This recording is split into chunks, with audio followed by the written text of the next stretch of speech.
Greetings, everybody, from Pawtucket, Rhode Island. It is the USL Championship this afternoon from Centerville Bank Stadium. Is Rhode Island FC. Welcome Monterey Bay FC in this big East versus West clash in the championship today. It's presented by Santoro Oil. Sean St. Jacques, Marion Crowder, our entire crew. Happy to have you with us. And of course, we got to experience Rhode Island's home opener a week ago to the day. 10,700 RIFC fans packed Centerville Bank Stadium to see Rhode Island play San Antonio. It was an unbelievable occasion around the USL Championship for the whole league to take in. And well, Marion, it didn't lack for chances either, despite a 0-0 finish. Yeah, it was an exciting 0-0 finish, and 10,700 fans treated to a wonderful second half performance by their home side. They led in every statistical category, 16 shots to San Antonio 6, but for Rhode Island, Sean, just 30% of those on target. And I'd argue that less of that were causing concern for San Antonio. Finishing chances, the quality is there, the progression is happening, and now it's just a matter of execution. Yeah, they did get the goal against New England in the Open Cup midweek, but in the league, goals still need to be a point of addressing. They do, and although Conno Smith is going to be very happy with the progressions he's seeing in the final third, they are going to want to start to see the fruits of their labor. This is a Rhode Island team that feels very close to breaking through. It would be wonderful if they could do that this afternoon at home. Could make history getting their first home win in their new stadium. But of course, Monterey Bay will have something to say about that. They had to settle for a draw, though, last time out against Miami. And they really gave this one away late. They held control of the game for the majority of it. Elijah Paul with the opening goal. But it was late in the 87th minute where Francisco Bonfilio said, I have something to say about this. Now, this is not the Miami team of last year. This is a Miami team that is making sides earn their points against them. And Monterey Bay right now, a team where you can look at the glass half empty or half full. It's been a while since they've won. It's also been a while since they lost. And right now, Elijah Paul is leading the charge, the duality that he possesses, not only to link play, but also to be a vertical threat in behind is cause for concern. He's been a big reason why Monterey Bay have taken a big step forward and are currently in the top 3 in the USL Championship's Western Conference. Add it all up, and we've got a really intriguing matchup at Centerville Bank Stadium this afternoon. Rhode Island hoping to make history with their first win in their new home. Monterey Bay hoping to get back on track in the Wild Western Conference. Kickoff from Pawtucket is coming right up.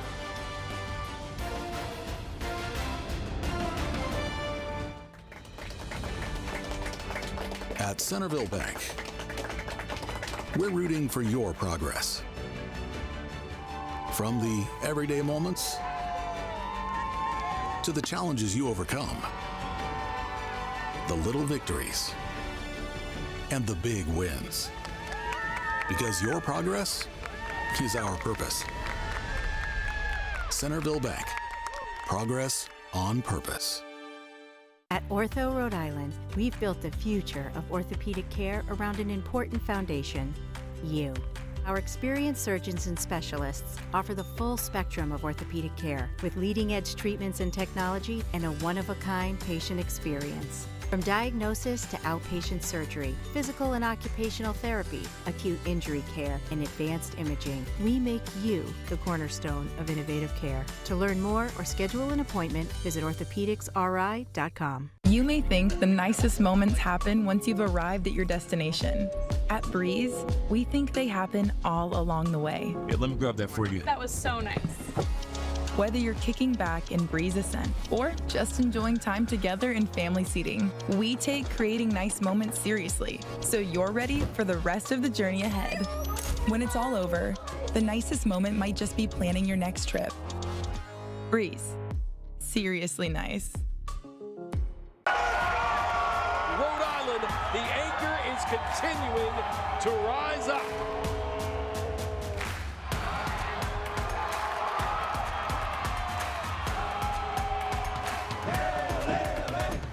Rhode Island FC, Eastern Conference champions in year 1.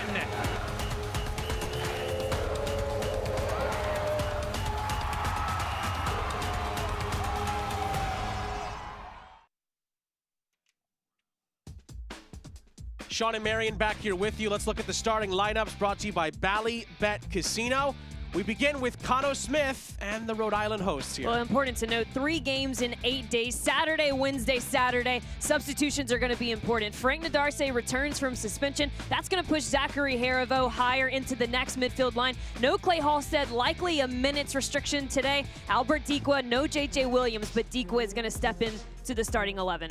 Jordan Stewart in Monterey Bay hoping to bounce back after dropping points at home to Miami last time out. Yeah, just a couple of changes for Jordan Stewart. Alex Lara is going to step into that starting 11. They're going to go with a 3-5-2 today. Adam Larson is going to step in so that Jordan Stewart can add Moby Fair, an additional midfielder, into the mix.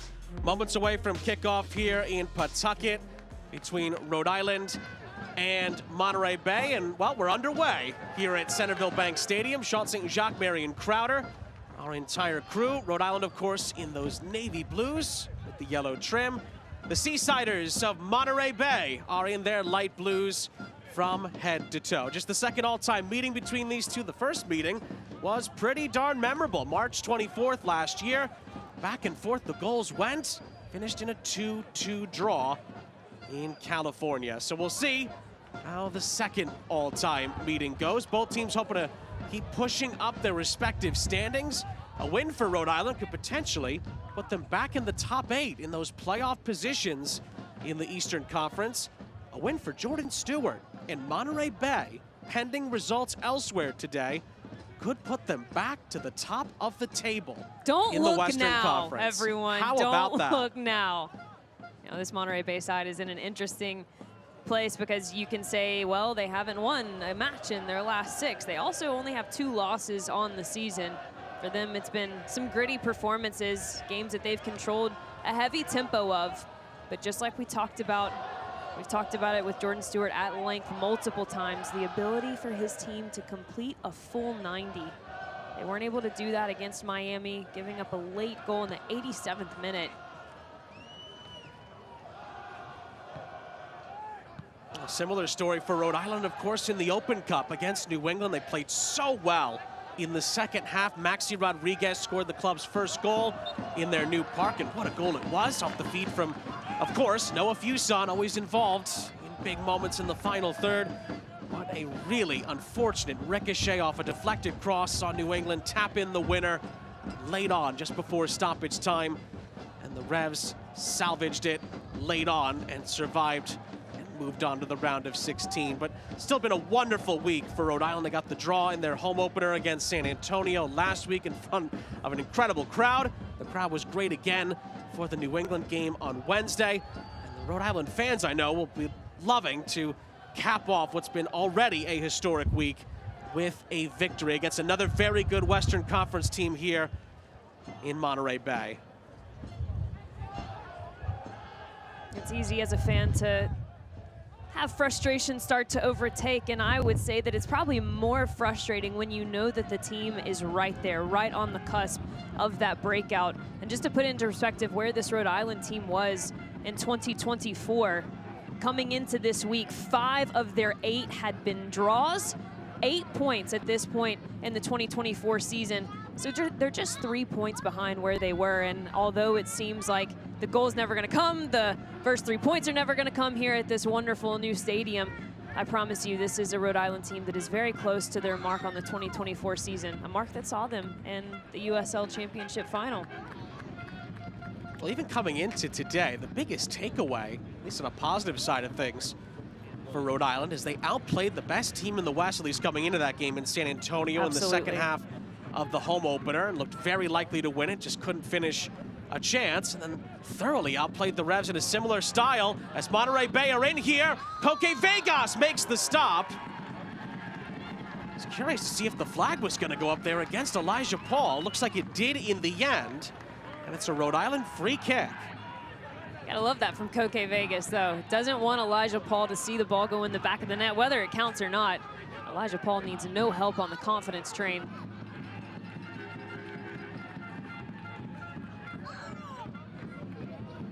Of course, there's the stat that Rhode Island have scored 10 of their 12 goals this season, including the Rodriguez goal against the Revs midweek in the first half. But it's been the second half performances, these last couple of home games, that have turned heads. They just have not been able to get the wins. That's been the only thing That has been lacking here at Centerville Bank Stadium. And again, Rhode Island could make history today if they do pick up all 3 points. And it's a good time to look at the keys for RIFC success against Monterey Bay, presented by Ford. We look at both teams here, starting with Cano Smith's men. Well, you were just alluding to it, right? We know that this is a team that can perform in the second half, but give your team a chance to play with the lead. Getting that early goal for Rhode Island at home, again, a frustrating week just because the results have been so close. That will be key. And then for Monterey Bay, we talked about it in the open, how defensively the shape continued to expand as the match went on versus Miami. There were several pockets of space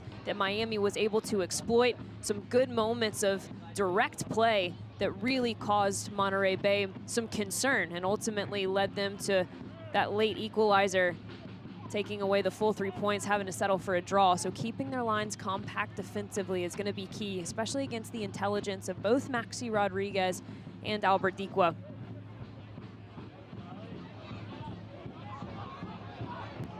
Again, Rhode Island are playing another strong defensive team in these Monterey Bay FC squad. And the third time, of course, in a row you could say that. San Antonio have been excellent defensively. New England have been the best defensive team in all of Major League Soccer this season. And Monterey Bay already have 3 clean sheets, just 7 goals conceded. That's one of the fewest marks in the USL Championship, tied for 3rd fewest. So that attack for Rhode Island is going to need to try to penetrate through a very stingy defense that Jordan Stewart has put together. A little bit of a coming together on this near side. Rhode Island throw. A health report is brought to you by the official orthopedic partner and team physicians for RIFC. Learn more at orthopedicsri.com. And again, that's one of the other problems for Cano Smith's group at the moment, most notably no J.J. Williams, who is so impactful any time that he's out there on the pitch as the offside flag goes up here against Monterey Bay and Malongo. But you look at Karifa Yao, Danny Rivera. I mean, there's quite a few impact players that Cano Smith is still waiting on to get back into the fold. And for Monterey Bay, no Neolazzi, but Alex Dixon is back in the squad today and could play for the first time since the middle of March if he gets in there. So Jordan Stewart is starting to get at least a couple of players trickling back in, and that'll be another thing for Rhode Island to look forward to as the days and weeks go by.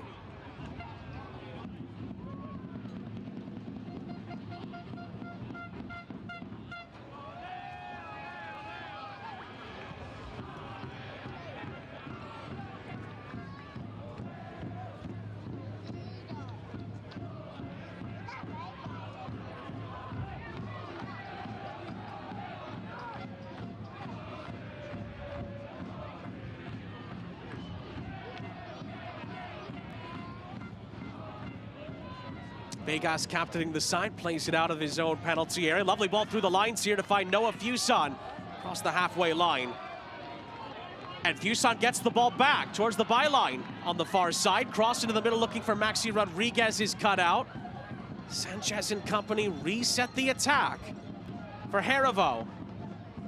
And Shapiro Thompson forced to slightly retreat. Harivo gets back there to keep the move going for the hosts.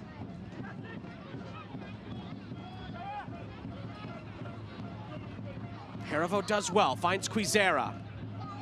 All the way back for Rio Hope Gunn. He'll switch the point of the attack to Frank Nodarse.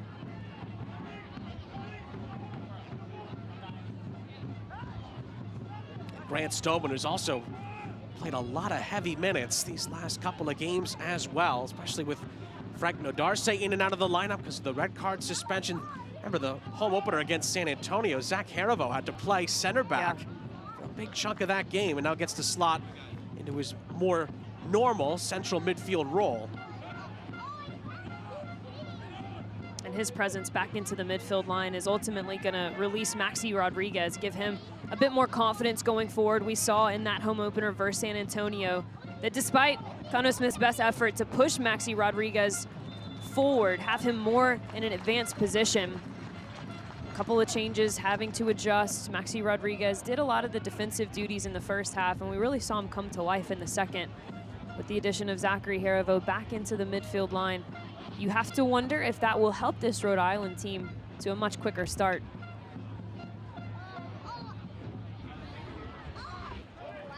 Certainly Monterey Bay have tried to get Malongo on the ball on this near side. Another player who's just been a marvelous addition for Jordan Stewart's group. And this is one back here by the Seasiders. Adrian Rebelar into the penalty area, plays this ball across. Vegas with a strong right hand to it, paws it out for a corner.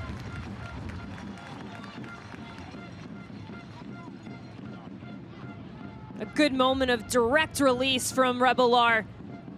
Drives at the back line, and that little bit of hesitation, is he gonna shoot? It freezes Frank Nadarse, and actually a near unfortunate deflection off of Frank Nadarse forces that save from Koke Vegas. My goodness, the athleticism.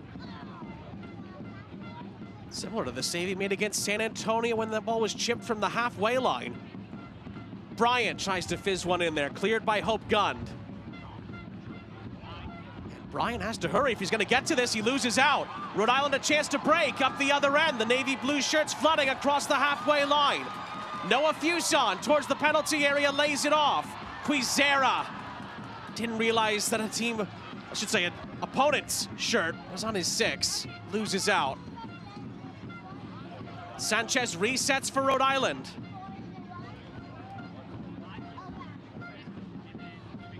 Harivo.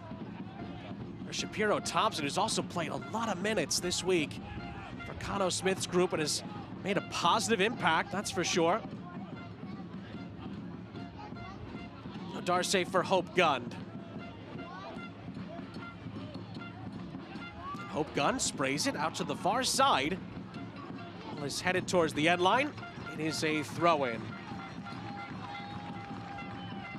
And the referee, J.C. Griggs, who's in red. Make sure that Rhode Island take it from the right spot.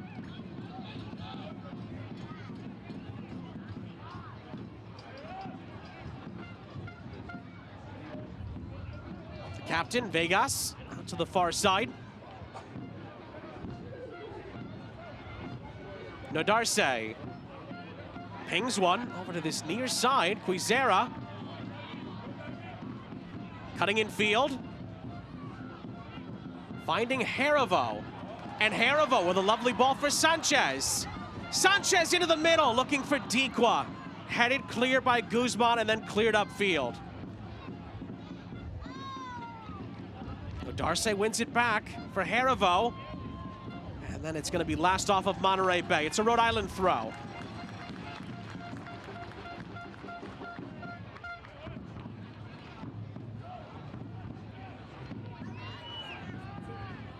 Harivo down the line, loose touch from Sanchez allows it to be cleared forward. And then a foul, free kick. Shapiro Thompson committing the foul. Now 2025 single game tickets for Rhode Island FC's historic first season at their brand new stadium. They're certainly flying off the shelves, but we can tell you, of course, that they are on sale now. Get yours today. Another wonderful crowd at Centerville Bank Stadium. That's a lovely ball. Played down this far sideline. Chance for the Seasiders to create. Rebelar's ball in is caught by Koke Vegas on the edge of the 6. Well, that's a wonderful example of Monterey Bay inviting the pressure from Rhode Island, trying to pull them out of shape a bit. A few back passes, it baits some players into a deeper part of the field, and then the intelligence and the quick ball movement from this Monterey Bay side to not only break that initial line of confrontation, but to swing it quickly the other way. Excellent sequence in the build-up from the visitors.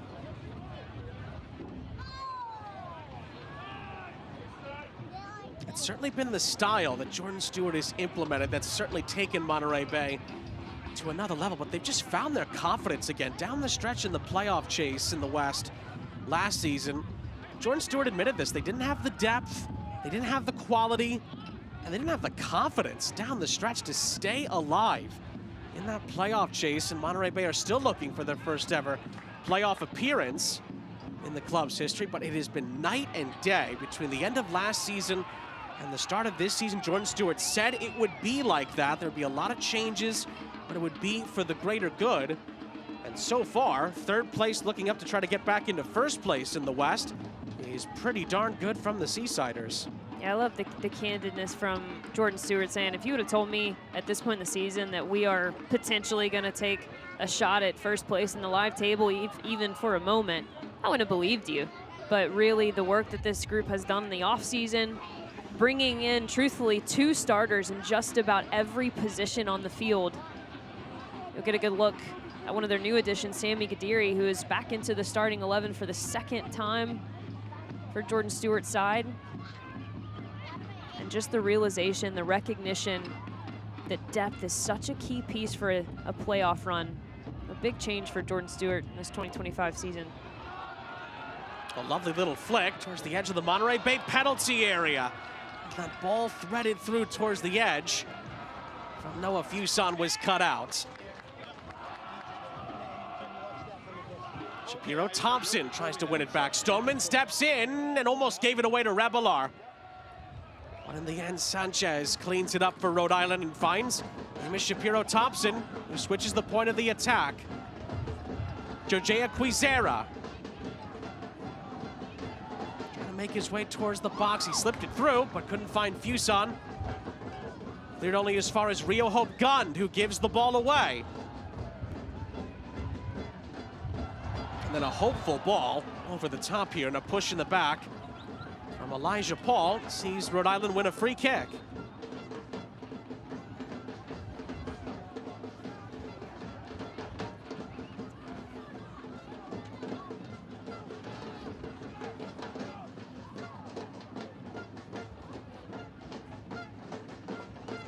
Way back for Nico Campuzano, who's also had a very good start to the season for Monterey Bay. He's already become one of the best shot stoppers, at least in the early stages of this USL Championship season. So back to your earlier point, Marion, it's in every position where we've seen at least a slight improvement for Monterey Bay, and that in itself is incredibly difficult to do in this short period of time since Jordan Stewart took over around August of last year.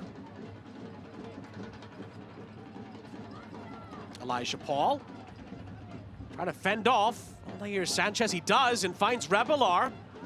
Rebelar into the middle, it's poked free, and it's in!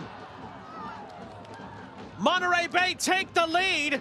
Mayele Malongo with a really sharp finish. And Rhode Island trail in Pawtucket after a really sharp move inside the penalty area from the Seasiders. Monterey Bay take the lead. Well, appeals and disbelief for an offside call here. Rebelar with just that touch. A small deflection, flicking it on to the back post. And you see players, Hope Gund asking for the flag to be raised. It won't be. And Monterey Bay, one of the most impressive parts about them is the fluidity in the attack. Another impressive part is how many players on this team can do backflips post-goal. Third goal of the season for Malongo in the league. And Monterey Bay lead in Pawtucket.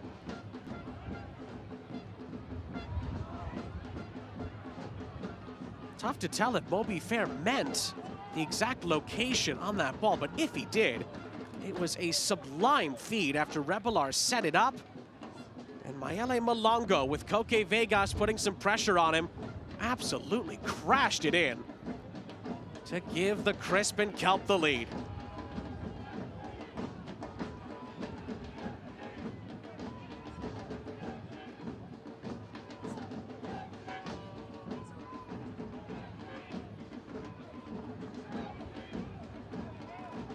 There comes Monterey Bay down this far side. A little bit of shirt pulling there from Sanchez as Ethan Bryant ends up getting dispossessed. Haribo resets for RIFC. I just want to go back to the earlier point. You saw clearly from Rhode Island appeals from players in the 18 for an offside flag.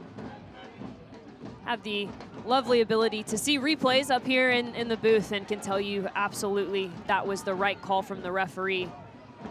Malongo onside very clearly.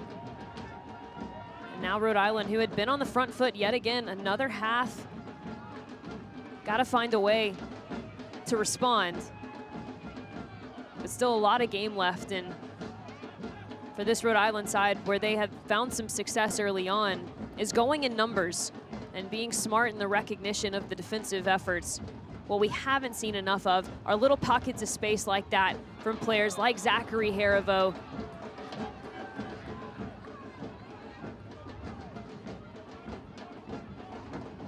Another reason that's a big goal for Monterey Bay as well is because some of the recent road games, they've missed out on opportunities to capitalize on big chances. And Malongo, of course, was right in front of goal, but still had to get it past Coque Vegas and takes the big chance to give Monterey Bay that early momentum.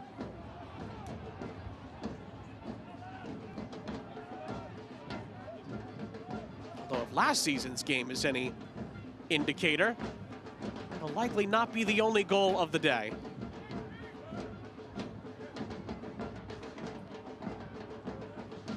Pressure from Dequa.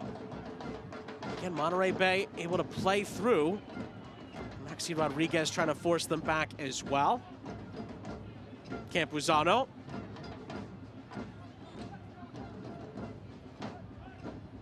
Rhode Island responded really well after going a goal down against the Revs. Need some more of that if they are to make history today and win their first ever home game at Centerville Bank Stadium. And, well, Harivo misread that. Looked like it was last off of Rhode Island. He could have saved it. Zach Harivo. A throw-in for Monterey Bay instead.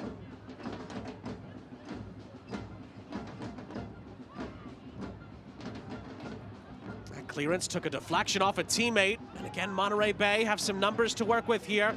Led by Malongo on this near side. And Malongo will take on the shot. But Coque Vegas was well positioned to deal with it.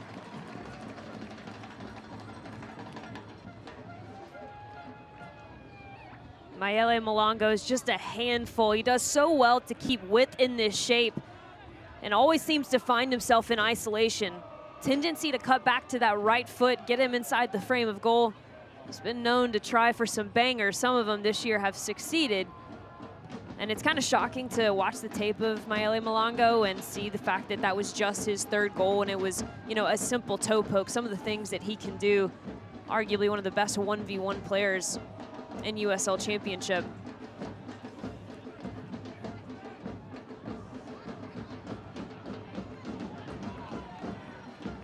Rodriguez up ahead for Fuson. And then Monterey Bay wins the ball back and wins a free kick as well. Moby Fair brought down after the attack kind of fizzled out between Rodriguez and Quizera and company.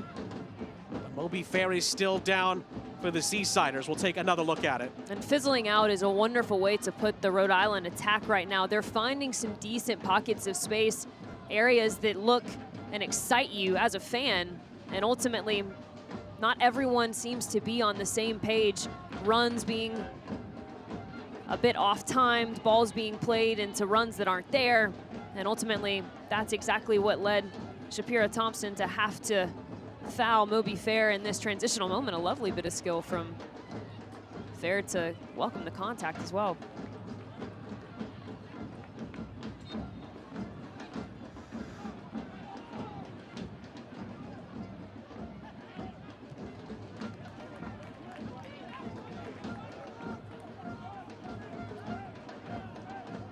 Thrown in onto this near side, Paul for Malongo.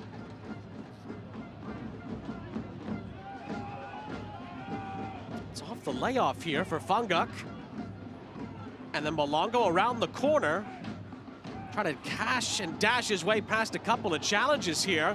And he wins Monterey Bay a free kick.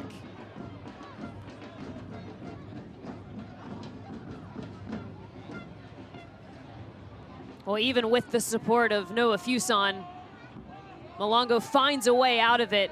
The hesitation, try to cut through it, knows that he's going to put Hope Gunn in a precarious position.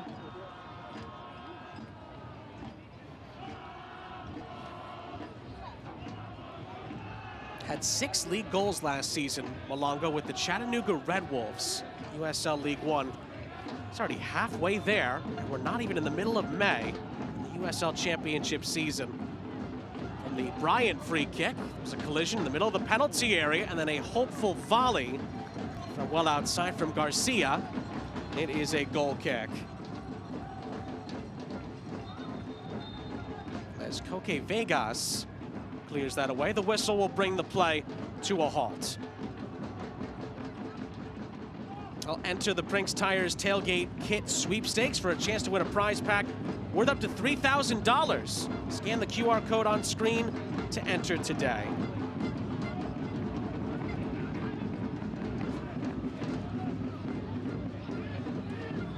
I think I saw a grill on that lovely graphic. We're getting close to grill season, even in these parts, if not already there.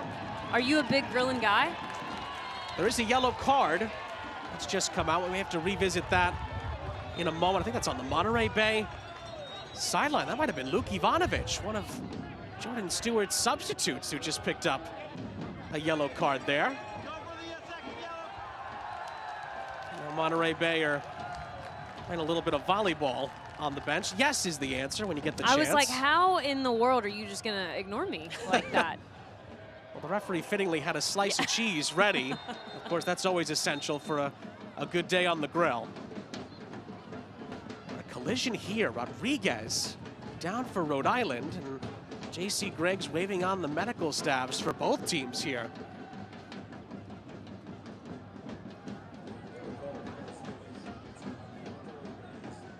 Well, not for the first time. Moby Fair down in a heap for Monterey Bay.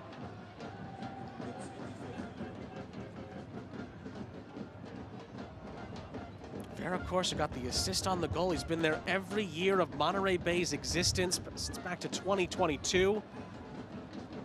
After coming over, a little bit of a break from the Las Vegas Lights. Had a couple of seasons there. Former Portland Timbers product.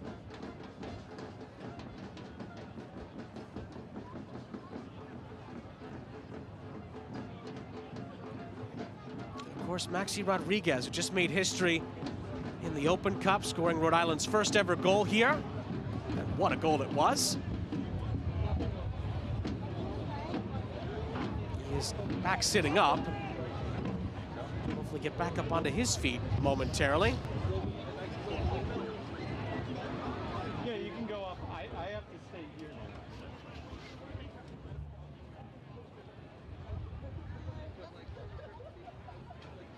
A little wrapping is necessary for a couple of Maxi's fingers there. We'll keep an eye on that as the match moves along. And one thing for you to keep an eye on is Rhode Island FC's 5-game plans that are now available. Save up to 50% per game while securing your seats for RIFC's home opener, of course, as well as 4 others. Select RIFC matches today. Don't miss out.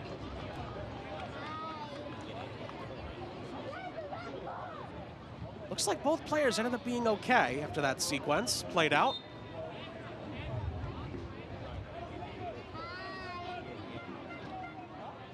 And Rhode Island get a free kick in a pretty good spot here. Quizera and Fuson mulling this one over. It'll be interesting to see who ends up taking this one.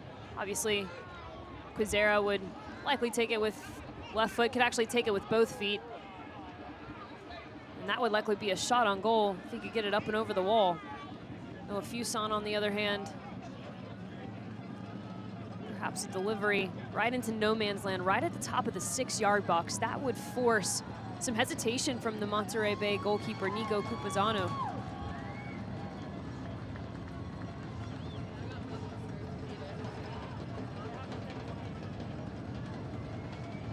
Garcia talking to the referee as Adrian Revelar is walking towards the sideline here and now taking off his shirt. Maybe he had something on his shirt, possibly blood or maybe something else, and needs to get another kit.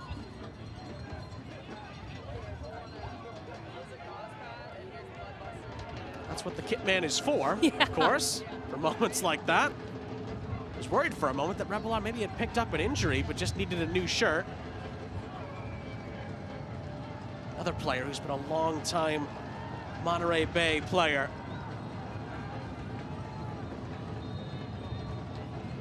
about 4 men in this Monterey Bay wall.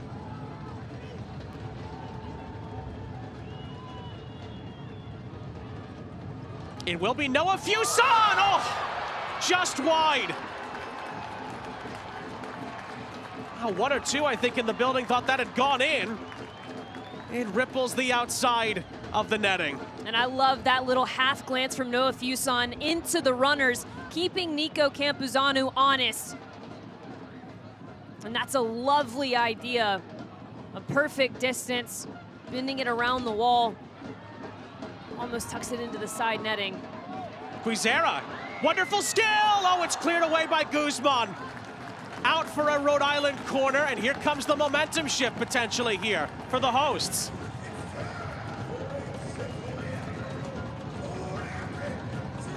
It's already been a quick and early tradition here at Centerville Bank Stadium. The stadium shakes for these Chick-fil-A Attleboro corners, of course. If Rhode Island score from one, everyone can go to a Chick-fil-A Attleboro location for a free chicken sandwich all season long for home games. And from the corner, wasn't far away from Fuson, flicked out of play. It'll be another Chick-fil-A Attleboro corner on the near side.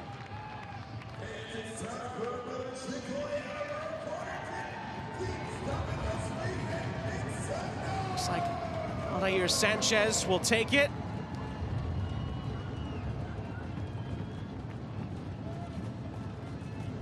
Ooh, a lot of people queuing up outside the 6-yard box on the far side for Rhode Island.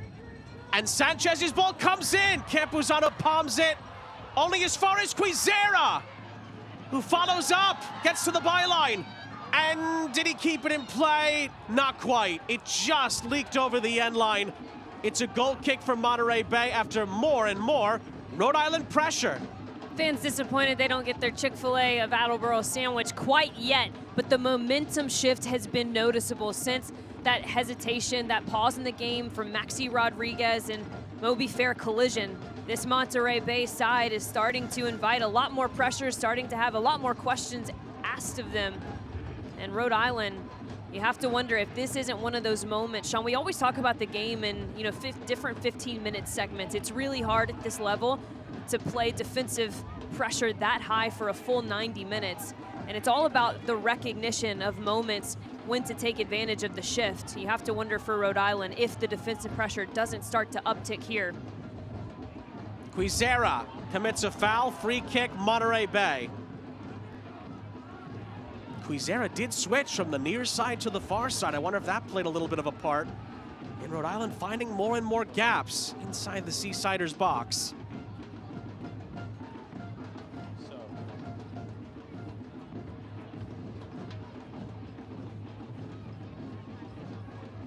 Monterey Bay should say get a moment to breathe here. Played back by Moby Fair to Nico Campuzano.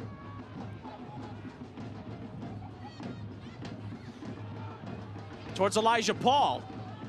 Stumbles and loses out in the end. Harivo needs to fight off Bryant here and loses out on possession, but is able to ease his way back in there to win it for Rhode Island. Shapiro Thompson moves it towards this near side and finds Noah Fuson. And it's switched onto the far side by Maxi Rodriguez. Quizera.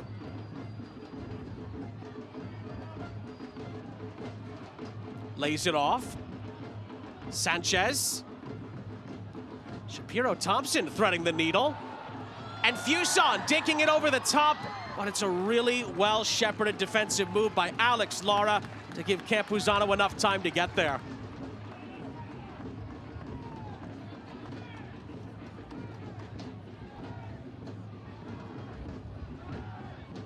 This is certainly the best Rhode Island have played in this first half.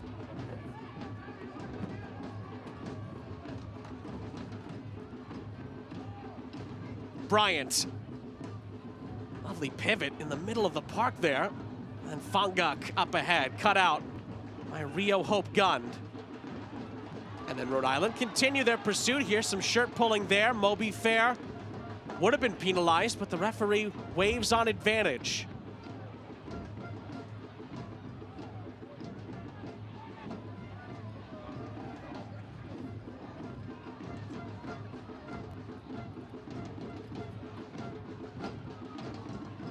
Ooh, another rough challenge there. Bryant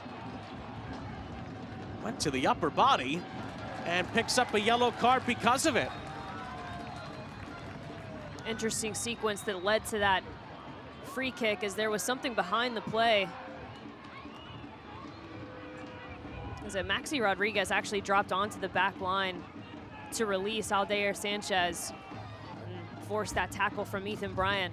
A good moment of recognition from Rodriguez to drop a bit deeper. Not what you want from your attacking midfielder, but he is the player who wants to get on the ball a lot more. Sanchez does well to force Bryant into that position. Looked like Fonguk was trying to stop Rhode Island from taking the free kick by rolling the ball backwards. I think that might have led to an extracurricular moment, but we did not get to see it. So looks like it's just the one yellow for Bryant, it appears. 10 minutes left in the half. Mayele Malongo has Monterey Bay on top.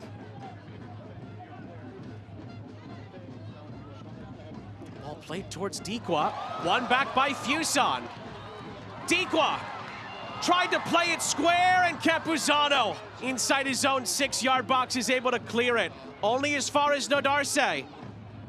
And then Quizera, I think, was in an offside position, couldn't come back and try to win the ball. Now he's on it. Oh, there's a little collision away from the play. Rodriguez back up onto his feet. Rhode Island resets.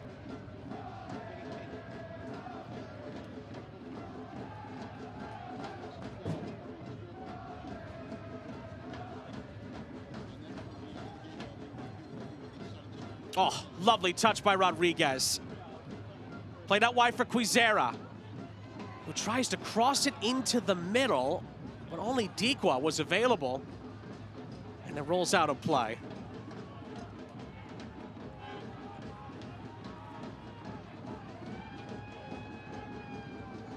Don't miss out on any of the action at Centerville Bank Stadium this season. 2025 prorated season tickets are on sale now.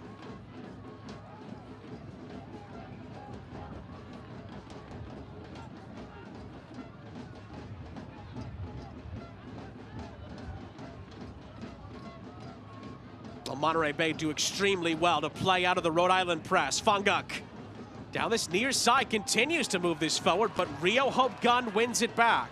And then it slips underneath the boot of Dikwa, who could have continued the move. But Dikwa hustles and gets it back from Bryant.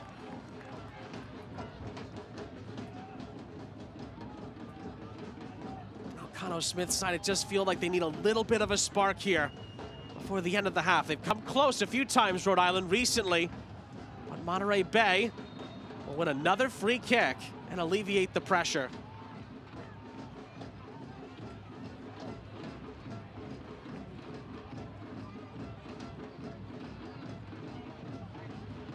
This is another quality that Jordan Stewart's side have been able to develop in these early stages of the season. When they grab a lead, it can be pretty tough to get the lead away from them. I know Miami, of course, were able to grab a point last time out, but the defensive improvements we've seen from Monterey Bay have made them tough to handle when they are in front. But Rhode Island have a chance to change that here. Ooh, an awkward header just to the left of the target by Gadiri. Gives Rhode Island another Chick-fil-A Attleboro corner.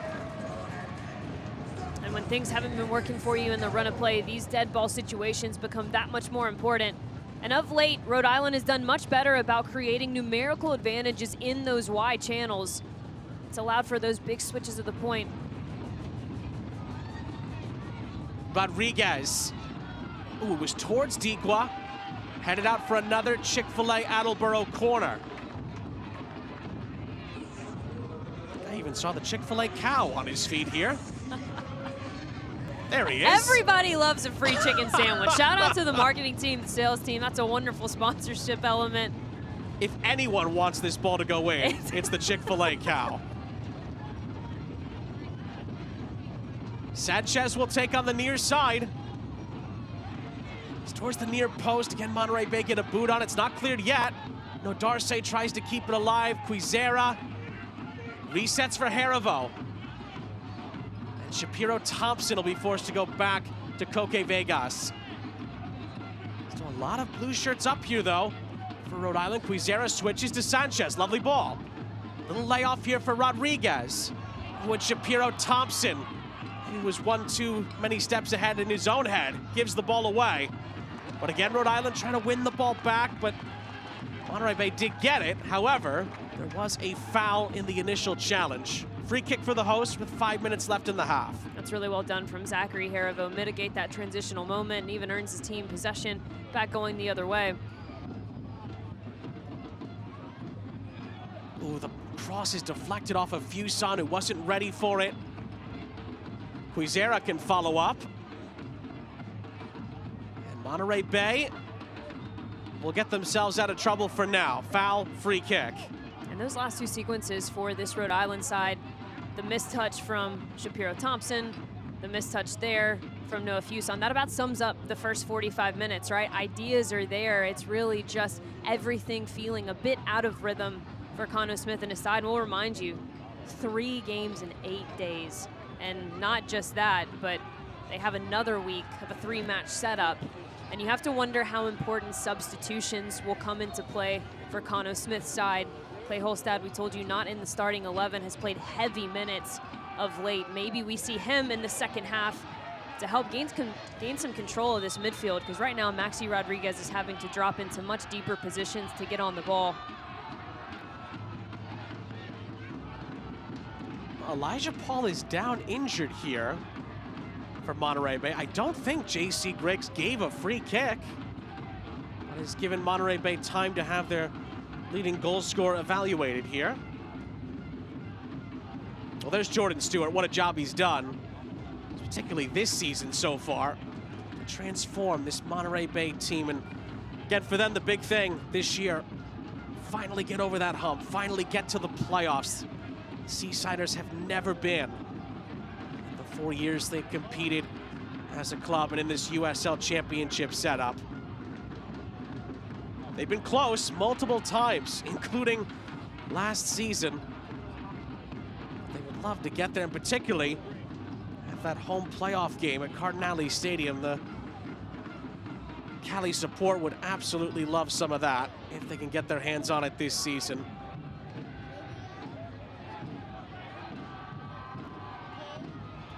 Yeah, we talked about it, a win for Rhode Island and put them back in the playoff positioning. A win for Monterey Bay potentially put them top of the Western Conference, pending other results, of course. New Mexico play later on tonight, for example. They could have a say over that. They play Phoenix.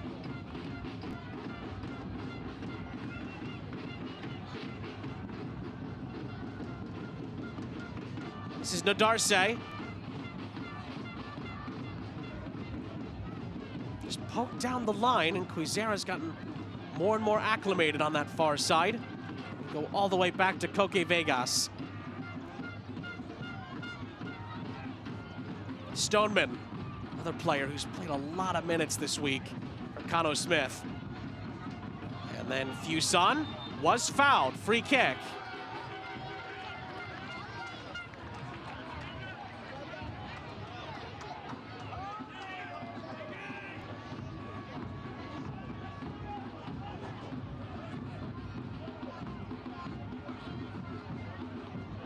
Quizera, lovely take. Noah Fuson on the turn. Good defensive work. Fangak poking it away from him. Sanchez back into the middle looking for Dikwa. It went over his head, cleared away by Sammy Gadiri. Quizera forced to reshuffle the cards back to Stoneman. Can Rhode Island get that pivotal equalizer before the break? Rodriguez for Fuson.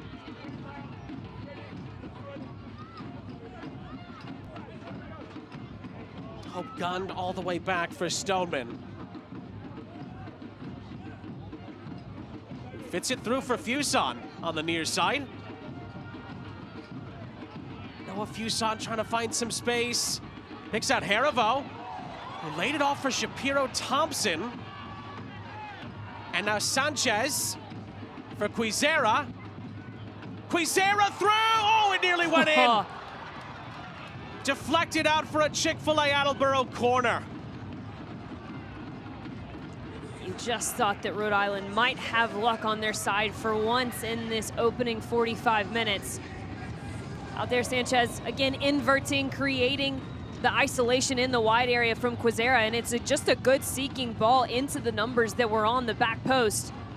Dequa couldn't get a touch on it, and that deflection almost became an on goal. Rodriguez. As Rhode Island took the corner short. Noah Fuson played it across, and it's going to be out for another Chick-fil-A Attleboro corner as we jump into 4 minutes of first half injury time. It's been another good spell here for Rhode Island, but can they capitalize on it?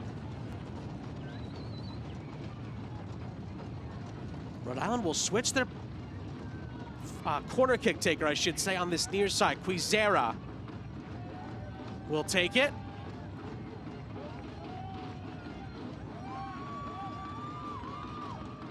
And Quizera's ball goes right into the thick of it. But no one for Rhode Island could get a definitive touch. Goal kick, Monterey Bay. The decision for Monterey Bay to come into this 3-5-2 shape has worked out very well for Jordan Stewart's side. They've clogged spaces centrally. They've really forced this Rhode Island side to settle for gaining some type of advantage in the wide areas. And of late, Rhode Island has now recognized that that's the space available to them. They've been creating a lot more moments of quality in the final third after they've committed to getting numbers 2v1s, 3v2s in the wide channels.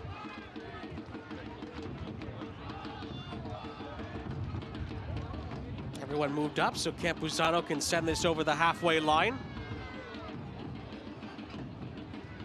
Stoneman plays it ahead. It's going to be tough for Maxi Rodriguez to get there. Guzman had it covered. Hits off the assistant referee, who does well to still make the decision. It's a Monterey Bay throw. That was excellent athleticism from our sideline referee. Avoided falling, made the call. On top of it.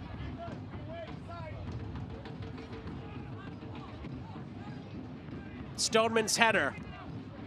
Briefly flicked on by Shapiro Thompson. Again, Monterey Bay clear it. Rhode Island want to get right back to work. Still a couple of minutes left in the half. To be fair, Rio Hope Gun taking it nowhere near where the ball went out of play. But to be fair, sometimes the referees let that slide. Gotta take advantage when you can. Another throw-in for the hosts on the near side. Hope Gund. Again for Fuson. But Gadiri does really well, and it's a free kick for the Seasiders.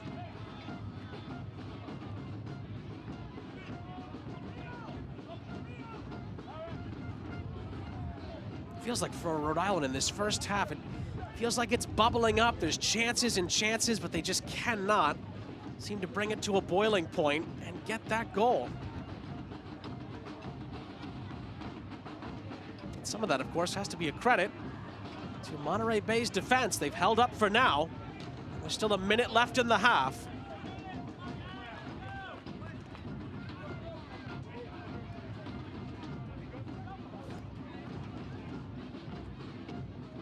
Hope Gun down the line. And approaches the penalty area here, but was a little late to find the feed towards the byline. And again, Rhode Island forced to settle for a throw.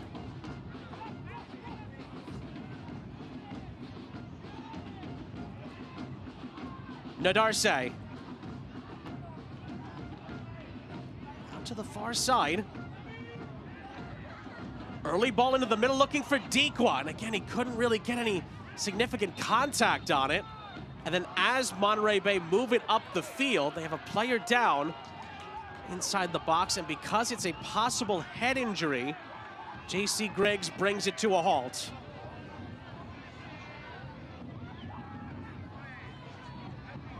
Looks like it's Carlos Guzman who has stayed down here and needs some attention for Monterey Bay.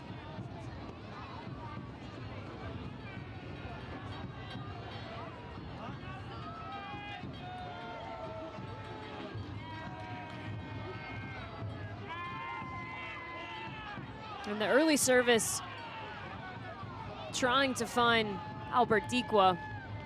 Can't see much there, but Guzman does seem to be holding his left eye.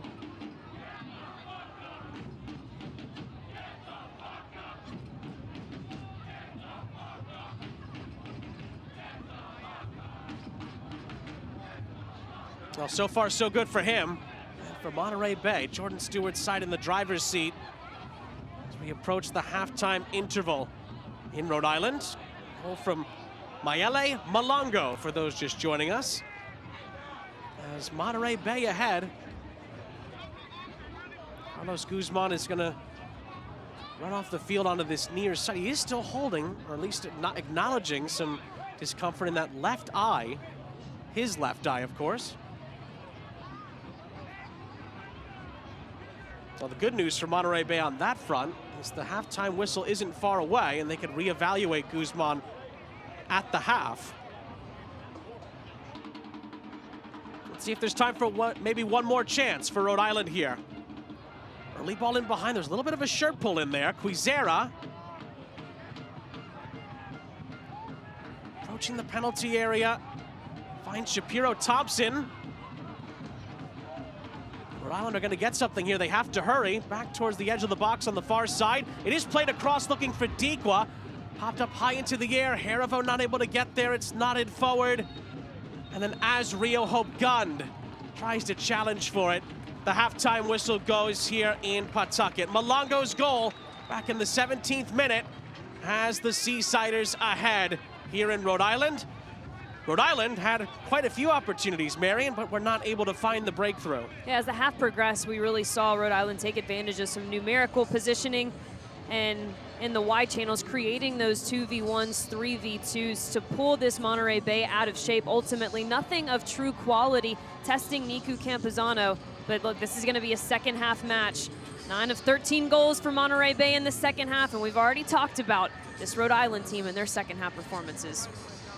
Still a big 45 minutes to go. If the result holds, Monterey Bay will be top in the Western Conference standings in the live USL Championship table. But Rhode Island still have 45 minutes to try to turn it around here at Centerville Bank Stadium.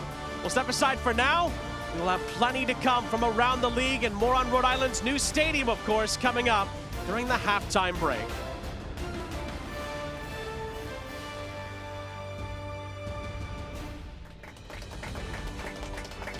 At Centerville Bank, we're rooting for your progress. From the everyday moments to the challenges you overcome, the little victories, and the big wins. Because your progress is our purpose. Centerville Bank, progress on purpose. You may think the nicest moments happen once you've arrived at your destination. At Breeze, we think they happen all along the way. Hey, let me grab that for you. That was so nice. Whether you're kicking back in Breeze Ascent or just enjoying time together in family seating, we take creating nice moments seriously, so you're ready for the rest of the journey ahead. When it's all over, the nicest moment might just be planning your next trip. Breeze. Seriously nice. At Ortho Rhode Island, we've built the future of orthopedic care around an important foundation, you. Our experienced surgeons and specialists offer the full spectrum of orthopedic care with leading-edge treatments and technology and a one-of-a-kind patient experience. From diagnosis to outpatient surgery, physical and occupational therapy, acute injury care, and advanced imaging, we make you the cornerstone of innovative care. To learn more or schedule an appointment, visit orthopedicsri.com. Rhode Island, the anchor is continuing to rise up.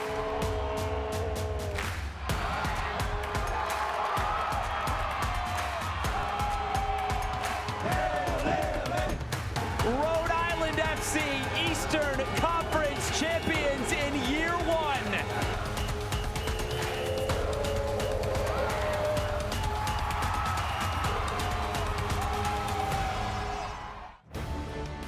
Halftime in Pawtucket. It is Rhode Island 0, Monterey Bay 1, with still a big second half still to come in the USL Championship.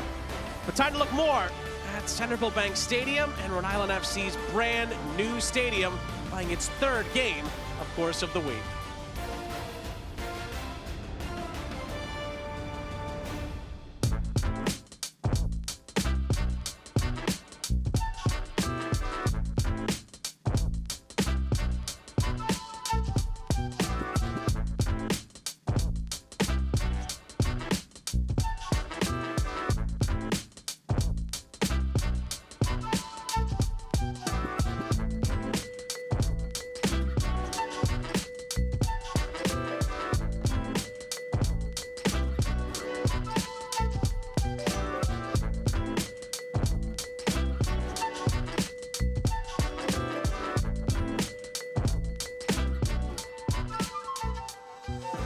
Ready to go to the game, Chef?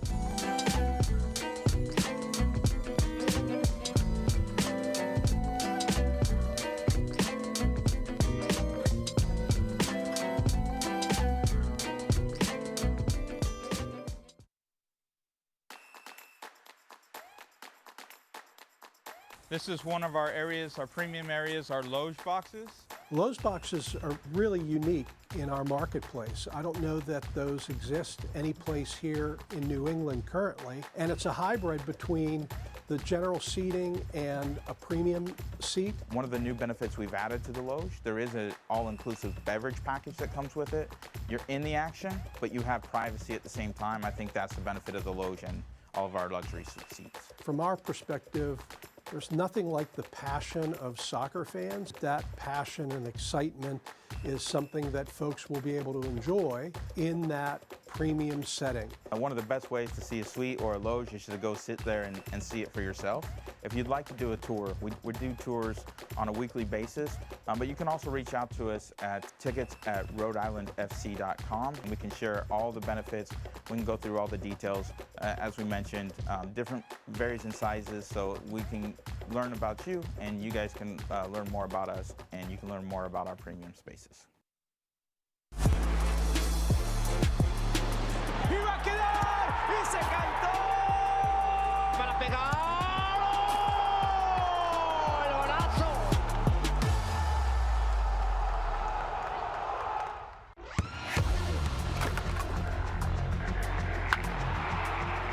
We all have goals. But let's be honest. Most of us aren't going to be professional athletes. But if your goal is to finish your degree, we can help. Come to a university that puts your goals first.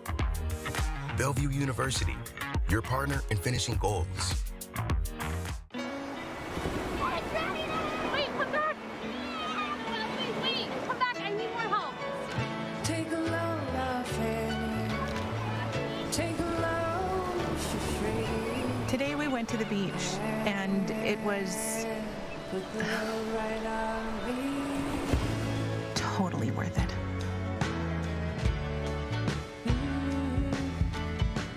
Stay 2 nights, get a $50 Best Western gift card. How does Crystal Geyser Alpine Spring Water keep you in the game? We always source our water directly from the natural spring to fuel every body, no matter how you like to move it. So whether you're chasing your goals or just staying active this summer, make sure to stay hydrated with Crystal Geyser Alpine Spring Water.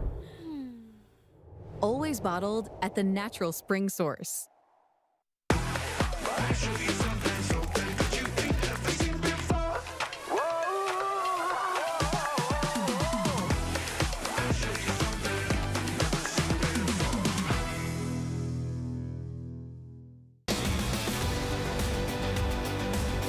This week on USL All Access, look back at the week that was and an action-packed week ahead. Rodrigo Lopez from Sacramento Republic joins us to talk his return to form, hopefully Republic's return to Open Cup glory. Mark Briggs, former Republic manager, now in the Eastern Conference with the Birmingham Legion. No one knows it better than Roro and Mark Briggs. They're back together again, only on USL All Access.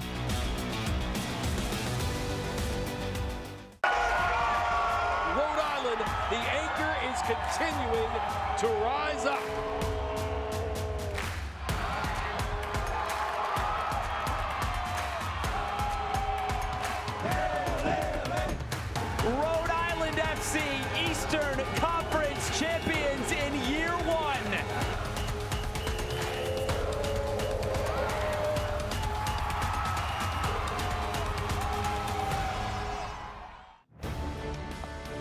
Welcome back, everyone. Sean St. Jacques, Marion Crowder, our entire crew, happy to have you with us. It is Rhode Island 0, Monterey Bay 1. Although Chip just won the musical chairs, it looks like. We'll have more on that maybe a little bit later. But of course, we look around the league now with our news and notes. And besides Chip winning that competition, Pittsburgh doing well in the Lamar Hunt U.S. Open Cup. That wild stoppage time winner sees Bob Lilly's side take out New York City FC. That was an incredible moment. Late game winner, late game magic, everything you love about the Open Cup. We got some third kits as well. Branding teams doing everything that they do. New Mexico United announced their Velocity kit. Louisville City FC announcing their 1778 kit, honoring the year of Louisville's founding. And of course, pro officials wearing blue wristbands to honor former referee Terry Vaughn for Huntington's disease awareness. Always a good touch to see that throughout all the matches coming up. Speaking of the matches coming up, quite a few to get to throughout a packed Saturday of USL Championship action. On Golazo, Louisville, we just talked about them taking on Bob Lilly and the Pittsburgh Riverhounds. El Paso and Tulsa, both two teams in very good form, meeting tonight on ESPN+.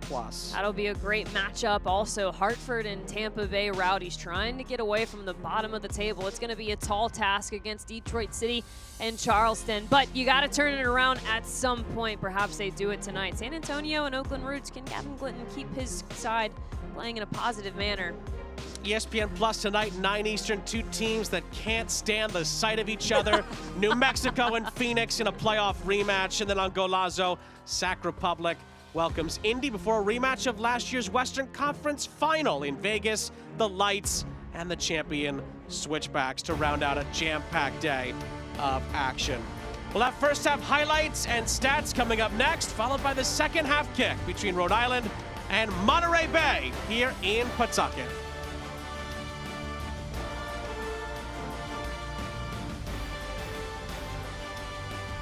You may think the nicest moments happen once you've arrived at your destination. At Breeze, we think they happen all along the way. Yeah, let me grab that for you. That was so nice. Whether you're kicking back in Breeze Ascent or just enjoying time together in family seating, we take creating nice moments seriously, so you're ready for the rest of the journey ahead.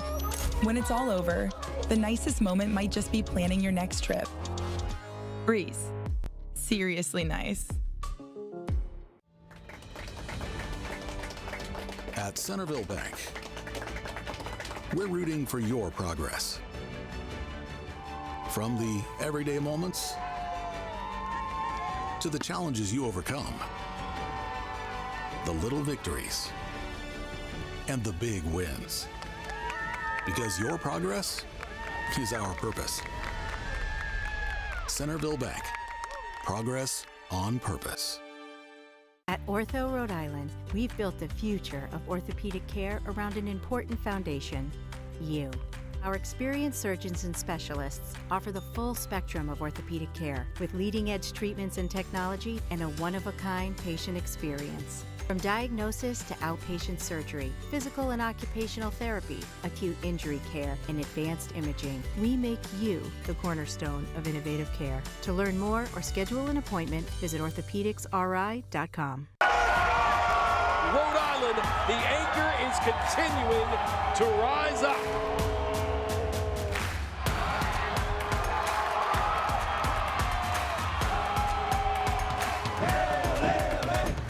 Rhode Island FC, Eastern Conference champions in year one.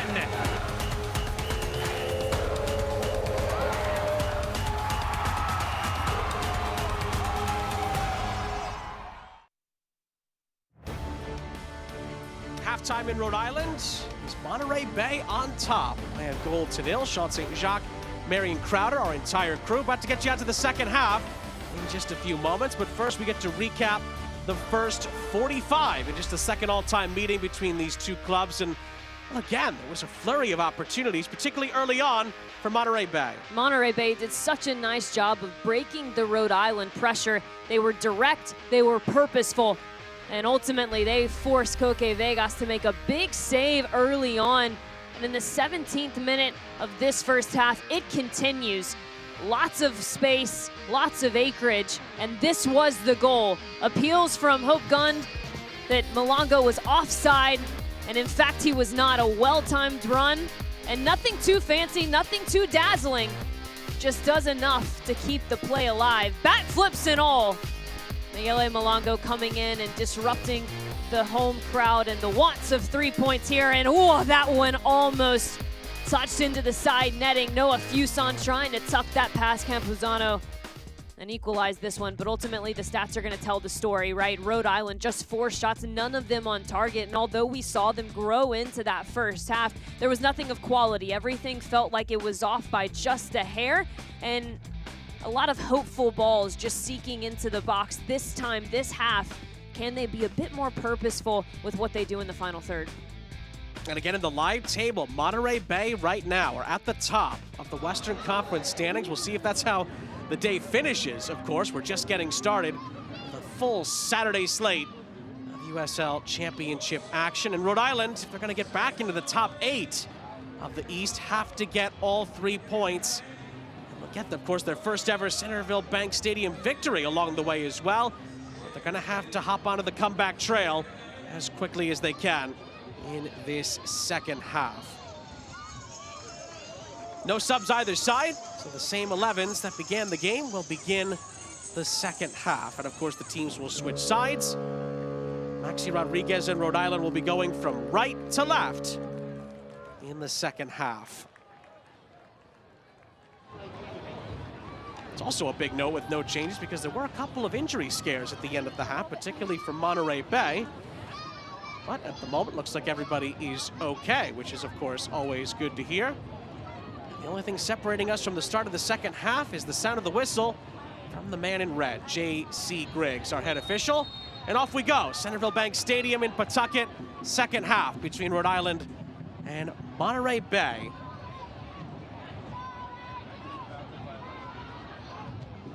Ball's going to fall in for Stoneman, who just kind of volleyed it towards the edge of the box. It falls for Quizera on the near side, who was certainly active in that first half for Rhode Island.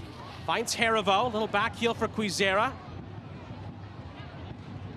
Quizera to the byline, now finds Harivo. Harivo tries to poke it through. In the end, Monterey Bay win the ball back, but they only clear it as far as Rio Hope gunned. Fuson. Ooh, tried a little reverse ball for Rodriguez. It was cut out. And Monterey Bay will send it further down this far sideline. It's won back nicely by Stoneman. And it's a Rhode Island reset.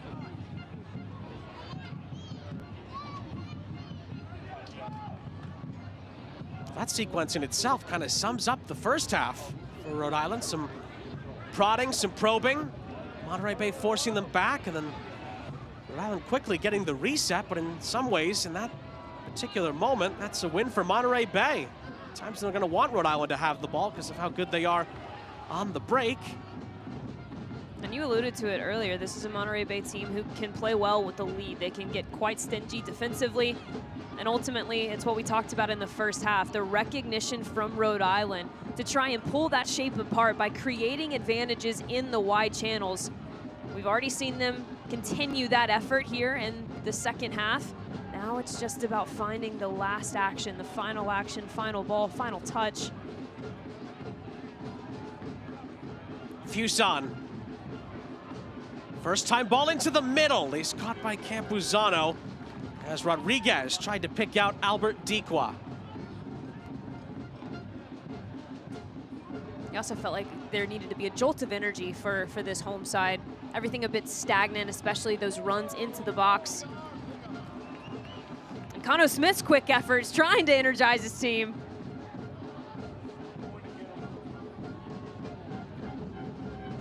It does feel like it needs to be a little bit quicker for Rhode Island when they get it in and around the Monterey Bay penalty area. And the whistle is actually going to go against Rhode Island here. Monterey Bay will have possession on this near side.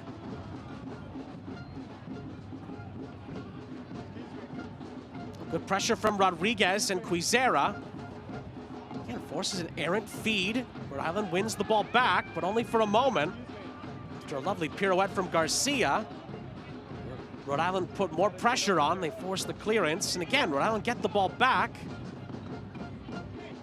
They still have to build towards that second half equalizer.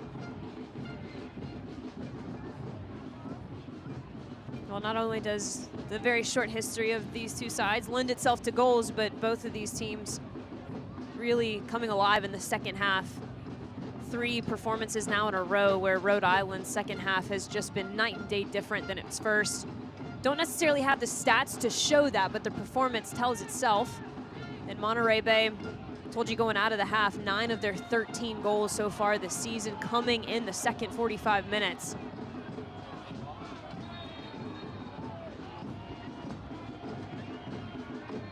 Looks like Monterey Bay took the free kick too early.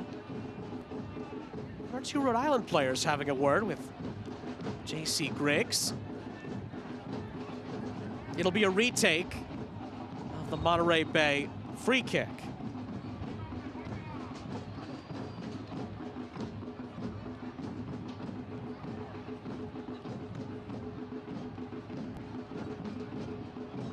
Rhode Island won the initial ball, but Monterey Bay have it back on the far side. Seasiders will get a throw. They throw him back into Elijah Paul. Takes it back off of Fuson. Tiptoes the sideline and then the end line. Back out for a throw into the visitors. Again, work it quickly around the penalty area here, as the ball was in the stands there. Rhode Island souvenir, at least for now. Harivo. Fortunate deflection for Dequa. Could open up here for Rhode Island. Quizera tries to take on the shot, and instead it's blocked by Garcia. And again, Rhode Island will have the throw. And you have to think, if you're Quizera there, why not take that touch a bit more direct at goal? Had already beaten all of the numbers, found himself in a wonderful pocket of isolation. And that stagnation, right? The slow bit of the tempo that we've seen from Rhode Island in the final third today continues. Rodriguez for Dequa, who couldn't wrap his boot around it. Would have been a difficult angle just to get that on target. But a more promising delivery from Rodriguez.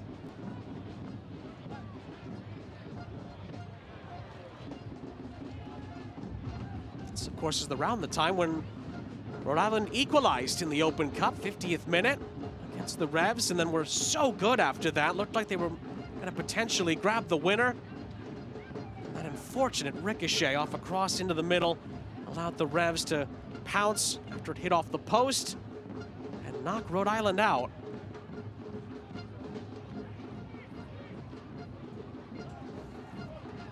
Campuzano finds Garcia. Oh, and the ball went out of play before Garcia could cross it. Rhode Island is proud to welcome MyRI TV as an official broadcast partner in 2025. IFC fans can now watch live action regionally on Nesson, locally on MyRI, and stream on ESPN+. Don't miss any of the action this year. All coming together there after it was a goal kick given to Monterey Bay. And they will reset the visitors from their own penalty area.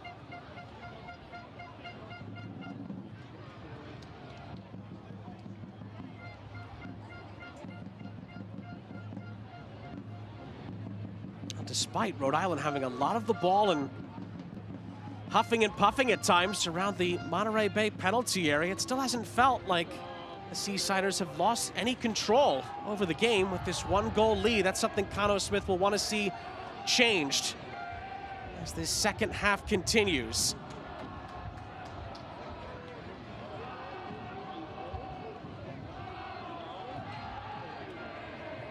With another great crowd behind them, you expect a bit of an uptick in this second half. Here they come again, Rhode Island, with Quizera. A little give and go with Shapiro Thompson. Sanchez helps out. And Quizera has to force Harivo back across the halfway line. Hope Gund down the far side. Fuson's acrobatics. and then tried to fit it through a very difficult angle. Ends up seeing it dispossessed, but Rhode Island win the ball back here. Albert Dikwa on the turn. Shot is blocked by Lara. And then Campuzano is there to clean it up.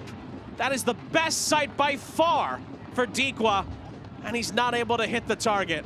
And this is what he does so well, back to goal, finding himself a half of a window. And as good as that turn is, Alex Lara, the defensive effort, even better.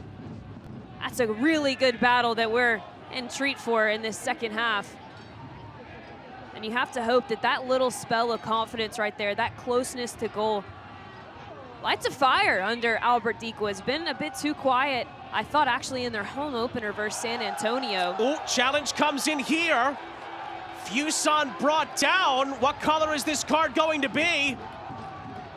Looks like J.C. Griggs has brandished a yellow card. This will be worth taking another look at.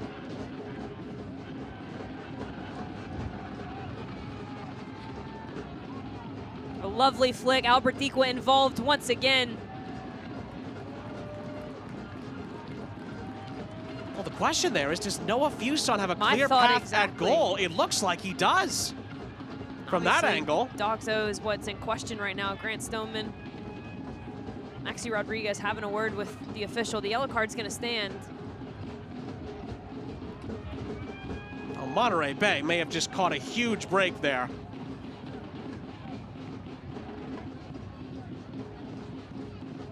Didn't look like Monterey Bay had anyone else back on that far right-hand channel. And clearly Noah Fuson into the near post, 1v1 with Nico Campuzano. Have to settle for a free kick here. 10 minutes into the start of the second half. Rodriguez to take. Rhode Island in dire need of a lift.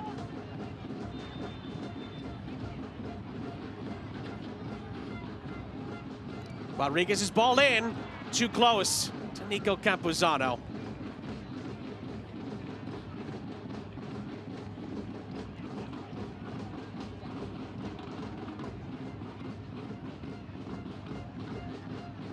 That brings up an even more important point now with Alex Lara on a yellow card. Talked about the battle between he and Albert Dikwa. Albert Dikwa already more active in this second half. And it has to be on your mind as a striker to put Lara into some difficult situations. Start asking questions of one of those three center backs on a yellow card. Well, here comes Monterey Bay up the other end here. Malongo. Forced to slightly retreat, waiting for more light blue shirts to join in. And then Malongo, it's a poor pass from him. Rhode Island wins the ball back. Now can they counterattack? Quizera for Dikwa. Dikwa back for Quizera. More dark blue shirts involved here. Quizera dispossessed. And that was Guzman with some excellent defending there to win it back for Monterey Bay. And up the other end, Elijah Paul holds up the play here for the Seasiders. Gets it back from Moby Fair. And Paul, well, looking for the foul. Oh, and he gets it, Elijah Paul. Well, that looked like he was very much looking for that, Elijah Paul. Monterey Bay do get the free kick. Jojira Quizera just couldn't make up his mind quick enough on the backside of your screen. Had the run of Noah Fuson if he would have let that ball released off his foot just 2 touches earlier. Gotta give credit to Carlos Guzman. You go down in the box, you better be sure. Got a very clean tackle to mitigate a promising attacking moment for Rhode Island. Ball is clipped over the top here. Vegas has to come for it and gets his chest to it, but now the goal is gaping here, and it's cleared off the line by Rio Hope Gund. Heart and mouth moment for Rhode Island, and then Elijah Paul is penalized. It's a Rhode Island free kick as the hosts catch a break.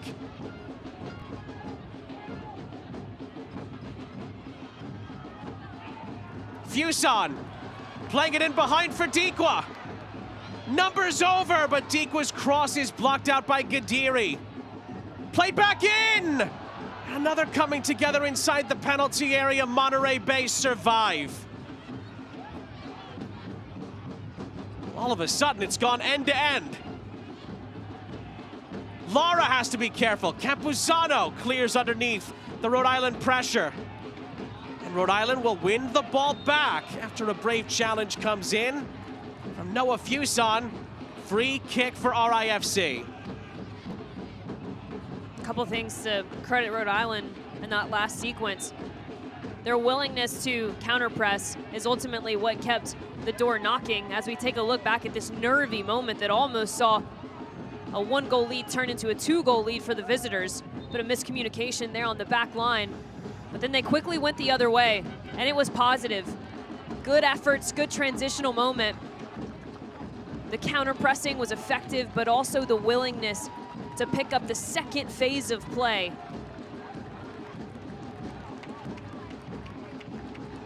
It looks like Rhode Island have made a couple of changes here. Stoneman and Shapiro Thompson are off. And Joe Brito will come on, and it's going to be a league debut as well for Ame Mabika. Debuted for the club in the Open Cup midweek. And the 6'5" center back comes on. Actually, Clay Holstead has come on as well. Looks like a triple change in the end for Rhode Island. And Monterey Bay will counter by making a double change here. Luther Archimed came back this season from a long-term injury. Looks like he'll come on for Ethan Bryant, and Alex Dixon, who we haven't seen since the middle of March, is also going to come in for the Seasiders.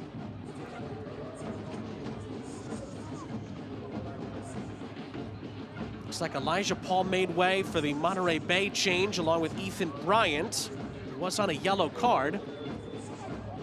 And again, Kano Smith not messing around, a triple change. That sees Brito, Mabika, and Holstead all come on in one foul swoop. And now we're gone here as, pushing and shoving here. He had just come on. Ame Mabika already wreaking havoc. And Luther Archimed is a brave man trying to go toe-to-toe with the 6'5" center back. As Rodriguez lifts this in, and again, it's just too close to Campuzano for anyone to get a definitive touch on it for Rhode Island. And then Monterey Bay miss an opportunity to break up the other end. Loose touch on the far side, and Holstead recovers it for Rhode Island. The insertion of Luther Archimed into this 11 for Monterey Bay, he was pivotal in there. Although it became a draw, he was pivotal in their ability to gain back some of the momentum in their match against Miami. Starting to get his footing in Jordan Stewart's system, a really exciting player for Monterey Bay moving forward, and someone who is going to impose his will centrally, make life a bit difficult for Frank Nadarce and Grant Stoneman. Here is Rodriguez. And Rodriguez clips it towards the far side of the box. Brito. I thought he had gotten a deflection on it. It's going to be a throw and going the other way. Now, Rhode Island FC group outings are now available. Come experience opportunities such as walkout kids and program penalties with your group today. We were marveling at the musical chairs halftime game that was played. I was a musical chairs champ. I do have to say so myself. Very niche skill set. Happy to see it's being sent down to the other generations. I think Chip, the Rhode Island mascot, might give you a run for your money, Marion. Just throwing that out there. Challenging you, Chip. Oh! Here we go. You heard it here first, people. Keep an eye out for that as the season moves along. Here's Holstead. Trying to move Rhode Island into a position here to grab an equalizer. Quizera switching the point of the attack. Again onto the far side, but Brito, can he dig this out? He can, but it's cut out by Guzman. Rhode Island trying to win the ball back. Good pressure, but it's a throw in for Monterey Bay after some good work from Rio Hope Gund. think Clay Holstad in this last bit of the second half is going to be really pivotal for getting Rhode Island not only a bit of energy, but adding a different wrinkle to their attack. His ability to dribble at back lines, the distribution ability that he has, something I think they've been missing so far in this match. Also allows a bit more space for Zachary Harivo to pop in and out in higher positions.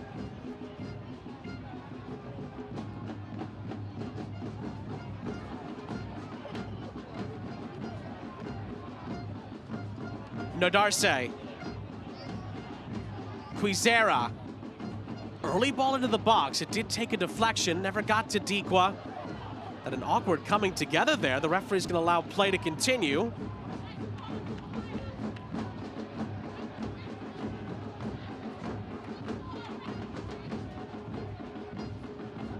Just to clean up that triple change for you as well. We told you that Mabika, Holstead, and Brito came out. It was Shapiro, Thompson, Stoneman that came out, and Noah Fuson was also taken out in that triple change as well.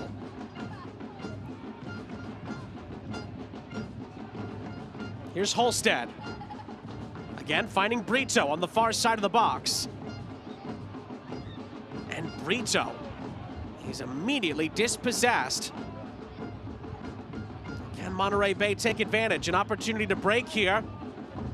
There's time and space to work with for Moby Fair. Near side Archimed, trying to find Fair on a give and go. Instead he finds Vegas.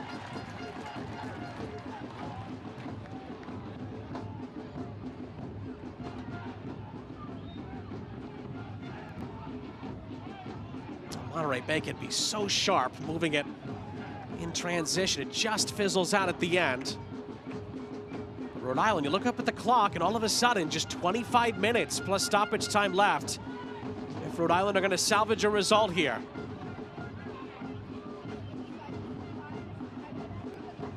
Harivo out wide for Rodriguez. Couldn't find Holstead, nearly found Dequa anyway. Monterey Bay clean it up, and there's a chance for Rebelar to lead the break on this near side. Early ball played up ahead. Archimed is beaten to it by Mabika.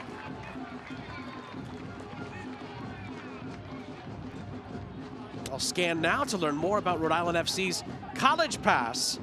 For only $99, get 10 tickets, and you get to use them your way. Sean St. Jacques, Marion Crowder, our entire crew, happy to have you with us. Mayele Malongo has Monterey Bay on course for all 3 points here at Centerville Bank Stadium. There's still time for Rhode Island to change the tide here, but they need to grab an equalizer as soon as possible. Here is Sanchez, clever little cut in field.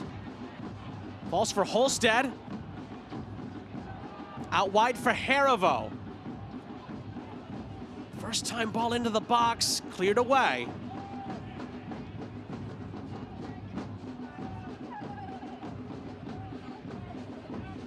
Fair. Over to the far side.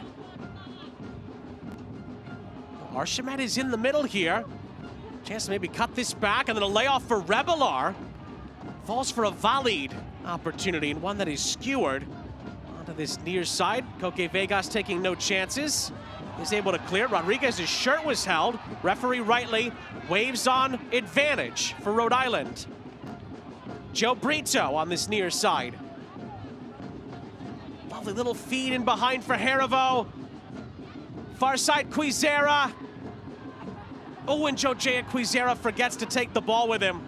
It's a loose touch, and Monterey Bay again are able to deal with it.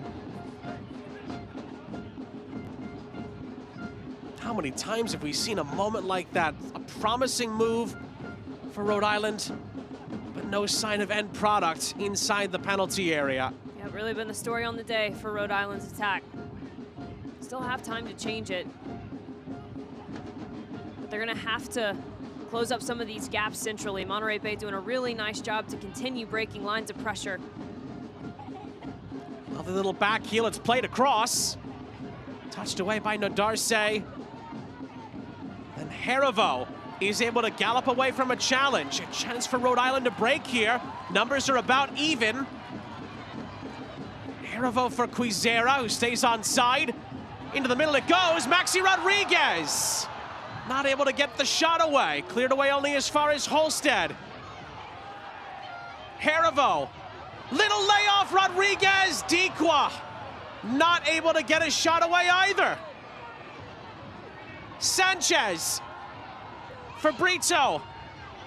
Brito's ball in. Headed away only as far as Herivo. Then Malongo comes back to help. He's fouled. Free kick.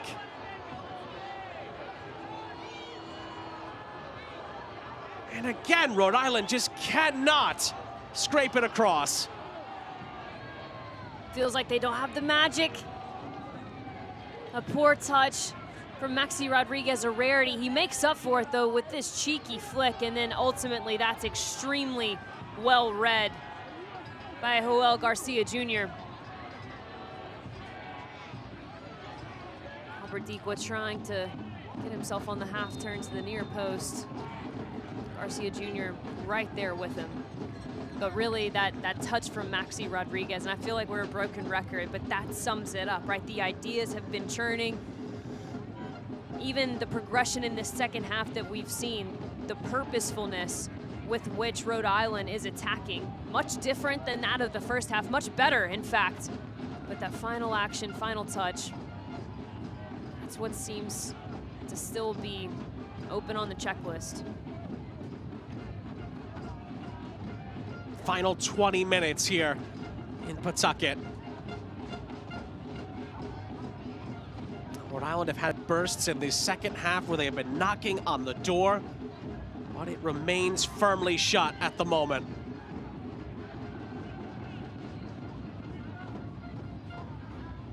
Take nothing away from Monterey Bay. They have been professional, particularly on the defensive side of the ball in this second half. Quizera shapes the cross. Lovely touch by Maxi Rodriguez, whose shot is blocked. Sanchez tries to keep it alive for Quizera. Cleared away as Rodriguez just gets back up onto his feet.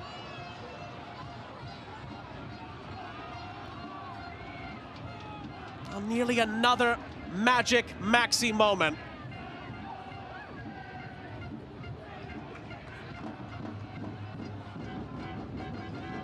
Mabika.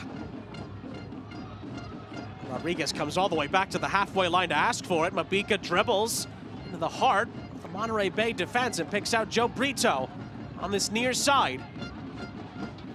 Brito cutting in field. And then forced back to this near side, threads it for Maxi Rodriguez. Brito again. Holstead.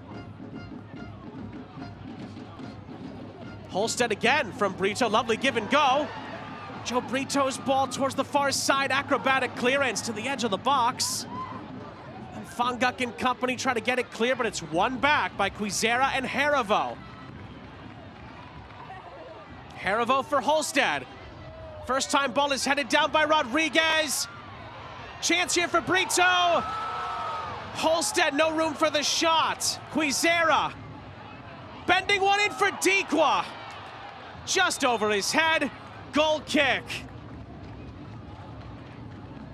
What a beautiful sequence. That was lovely spells of play. Incredible interchange in the final third from Rhode Island, especially over here on this near-hand side. Joseph Brito, very active, but nothing to show for it. Holstead couldn't make the first touch worth it, and no one can connect with the service. But you cannot fault the ideas. You can't fault the movement right now for Rhode Island. Interesting move here by Jordan Stewart. The goal scorer Malongo is out. Luke Ivanovic, who has scored in the league this season for Monterey Bay, is on. He's also already on a yellow card, for those just tuning in, for something he said while he was on the bench in the first half. So keep an eye on that. rare that you have to mention that when a player comes on, but this is one of those situations. As the ball is looped in behind, Laura's header away. Moby Fair under pressure. Want to dribble past a couple of challenges here. This could open up for Monterey Bay. On this near side, Revelar is now forced to retreat to Garcia and company at the back.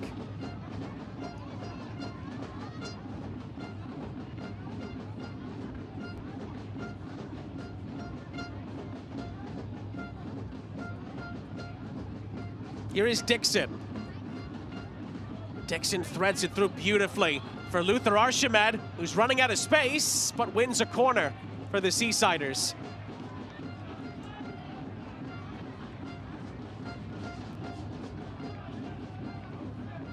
Luther Archimed was brought in when Frank Yallop was still the coach for Monterey Bay last season and just never got going. Injuries just absolutely ruined his first season with Monterey Bay. And this season, of course, now that he's back, getting more minutes again, he's healthy, hoping to make up for lost time with Monterey Bay this season. Again, this man, Alex Dixon, hadn't played in the league since March 15th. He's back in there here to deliver the corner. Touch from Guzman. Funga couldn't get there, actually holds back a Rhode Island player. Referee spots it, advantage is played. Ball's played all the way through for Rio Hope Gunn. It's a lovely layoff, but the Seasiders get it back. Moby Fair sending it forward, and then Nodarse sweeps it up for Rhode Island. Sanchez onto this near side for Holstead. Holstead's ball in centrally, deflects for Sanchez. Sanchez gets it back! And completely skewers his shot. He's saying there was a deflection on it after a lovely feedback to him by Joe Brito. Well, let's have a look. It's a wonderful scoop, and you just got to put this one across the ground. Not sure of the idea there from Sanchez, but that one's got to be driven back across the face of goal. Numbers very active in the 18-yard box that time for Rhode Island. And you mentioned it about Alex Dixon and Luther Archimed for this Monterey Bay side. It really feels like you have to give Jordan Stewart and this entire squad so much credit for what they've accomplished at this point in the season. They're just now starting to get several of their key players back healthy. Adam Larson, another one that we've seen in and out with some injuries, and a really exciting newcomer for Jordan Stewart's side. Feels like Rhode Island is just a bit behind them in the injury department and getting some faces like J.J. Williams back into the starting 11. But it's scary to think what this Monterey Bay side could end up looking like when they get back to full strength. Yeah, no Nyalazzi, no Larson, no Gutierrez, no Soyberg either. Anton Soyberg has been really good at times at the start of this season in the squad for Monterey Bay. Goes back to the point we talked about earlier, Marion. If Monterey Bay can get to the top of the table and stay towards the top, they might not just get into the playoffs, they could be a really big threat. Dequa flutters this out to the far side for Quizera. Quizera's ball, it is dangerous! Joe Brito! Oh, it's magnificent! What a finish! Joe Brito plucks it out of the sky to equalize for Rhode Island. And Centerville Bank Stadium absolutely erupts. It's 1-1.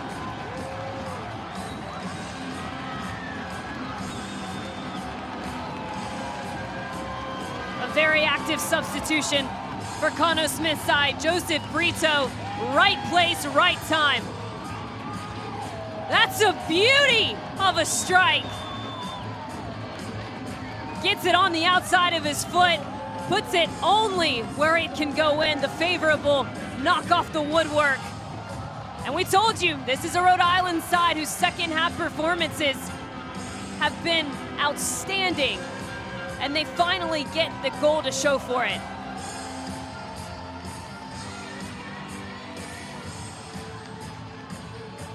It's a Capelli sport goal.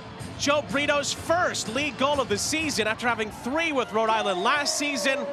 And my goodness, did the packed house here at Centerville Bank Stadium need that.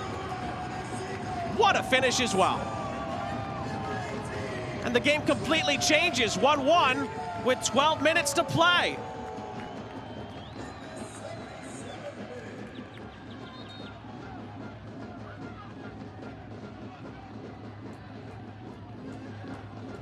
You have to love that as a manager. Right, we asked for this Rhode Island side to find some energy, especially going forward into their attack. Necessary changes from Conno Smith and the rotation of players doing exactly what they've been asked to do. Monterey Bay's set piece came up short initially.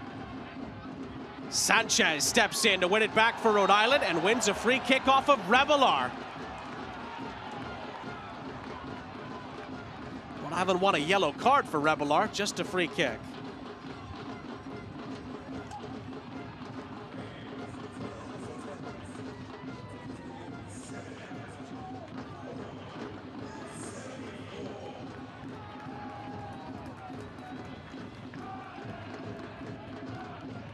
Just like they did against the Revs, Rhode Island find a response. But can they complete the turnaround in the last 10 minutes here?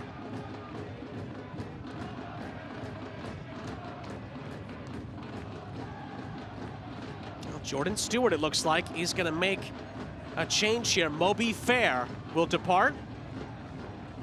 And Pierce Galloway is going to come on. Well, we gave Monterey Bay a ton of credit for being stingy defensively here. But some brilliance from Brito has seen them pegged back here late on. Perseverance as well. Monterey Bay has not really had long spells of possession in this second half, and from a defensive standpoint, that becomes pretty heavy to bear the weight of the continual offensive onslaught that we've seen from Rhode Island. And because of Monterey Bay's inability to actually get on the ball, force themselves to gain some territory in the attack, we finally saw the dam break for Rhode Island. It was a brilliant goal, but it did feel that it was trending that way. Halstead for Brito. Advantage was played there for Rhode Island.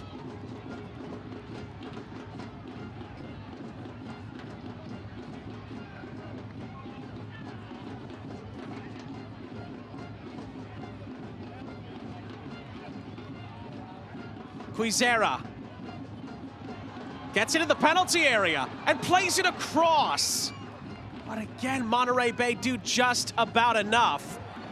Then on the far side, Rhode Island win the ball back again.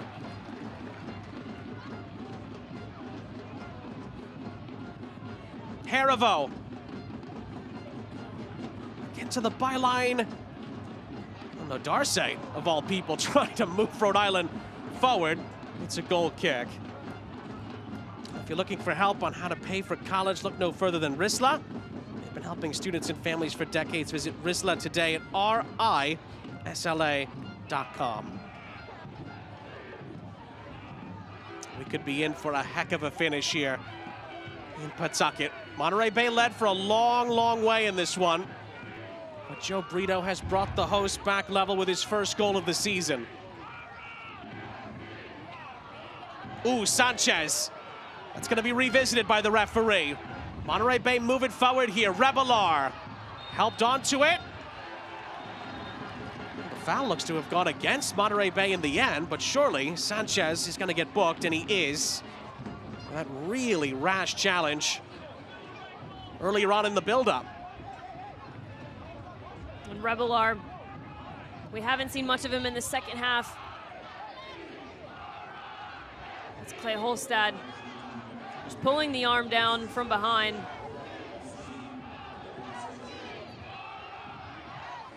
And Sanchez booked.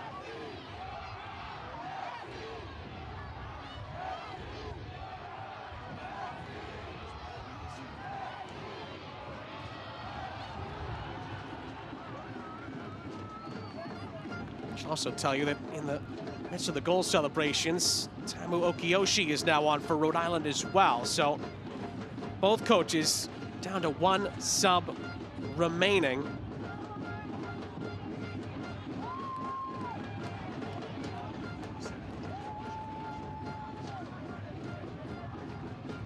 7 minutes plus stoppage time left. Rhode Island can score again. Could be in line for their first ever win in their home park. Harivo. Out to the far side, Quizera. For the aforementioned Okiyoshi. Harivo to Mabika. And Mabika moves it over the halfway line, clips it towards this near side, and picks out Sanchez. Sanchez cuts in field. Clay Holstead. Okiyoshi helps it along for Nodarse. And Nodarse, it's clever. Gliding through challenges, took a ricochet on the way through. Campuzano keeps it in play.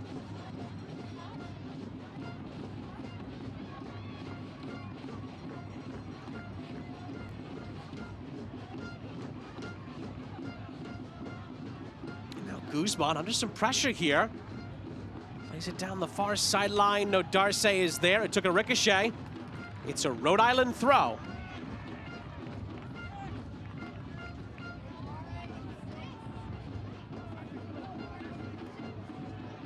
And if it holds, Monterey Bay would miss a chance to go top in the Western Conference. And Rhode Island would get level on points.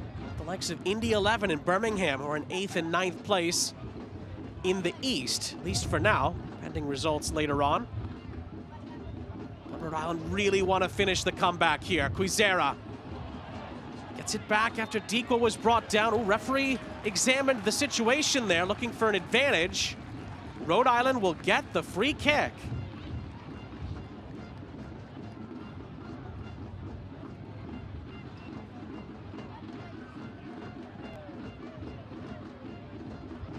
And Quizera, 1v1 skill, never a doubt about that.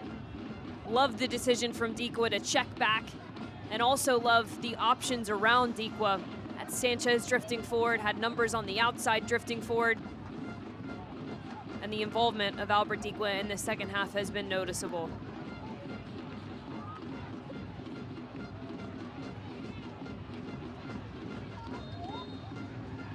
Rodriguez to take. And it was towards Nodarse. Once again, these free kicks that Rhode Island have had in and around the box have not yielded big chances. That's a big missed opportunity. It's been uncharacteristic from Maxi Rodriguez, the two free kicks in very similar positions, not one of them amounting to anything of quality. Typically a very good dead ball situation taker. Galloway. It's in position to get the return from Rebelar, but it was cut out. Throw in from Monterey Bay. 4 minutes plus stoppage time left.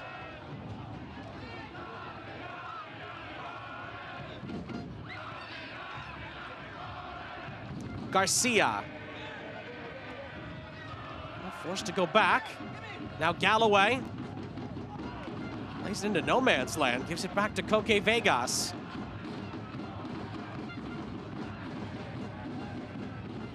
And Harivo was kind of shifted back into a more central defensive role, kind of like what we saw against San Antonio last week.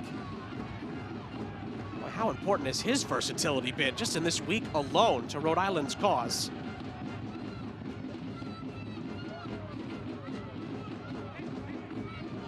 Yoshi comes back to help out. Mabika,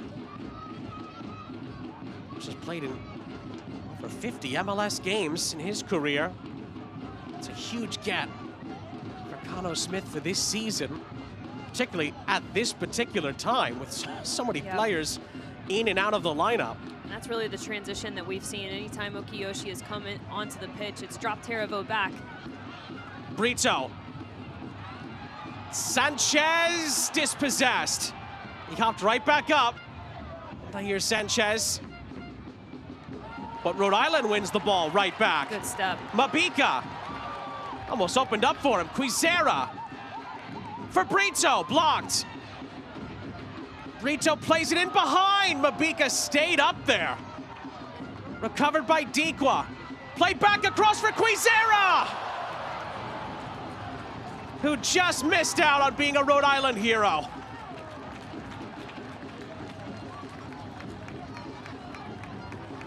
And I like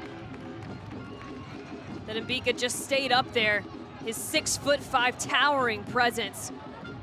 He does really well to recognize those moments, and that's another thing that the addition of Clay Holstad into the mix, the addition of Zachary Harivo into the mix, you have players who are very good in terms of their defensive excellence, 1v1 ability. And now Kano Smith adding in Temu Okiyoshi, dropping Harivo back into the back line. Harivo's distribution ability, he can ping a ball 40, 50 yards, no problem. His comfort level, building out of possession, gonna be key if Rhode Island's gonna get one here. Sanchez ticking down into the 90th minute in Pawtucket. Harivo plays it back for Nodarse. Okiyoshi. Of course, have to wait to see how much stoppage time there's going to be left as well. Mbika up ahead. Monterey Bay get enough of a touch on it to try to move this forward, but it's quickly won back by Holstad. Brito tried to pick out Rodriguez. Reset for Nodarse. Out to the far side, Quizera dispossessed. Good work by Gadiri and company for Monterey Bay, but they cannot move it upfield. It's still a Rhode Island throw as we approach injury time.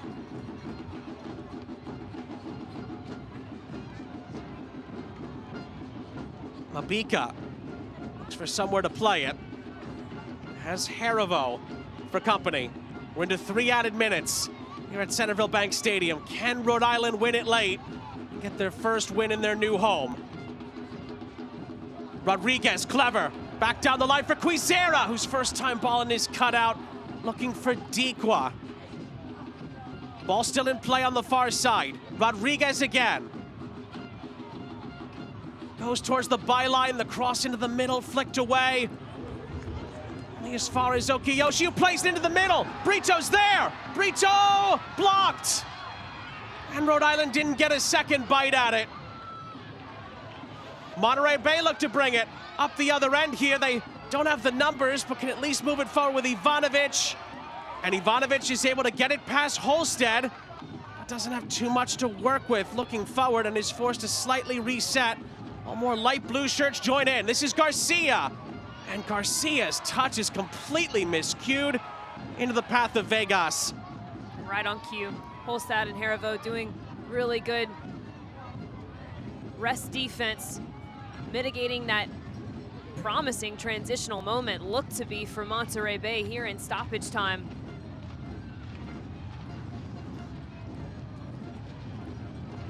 They come close 2 times already this week, Rhode Island, to getting that huge first home win. They could do it in style here if they can score in stoppage time. Sanchez down the line for Brito.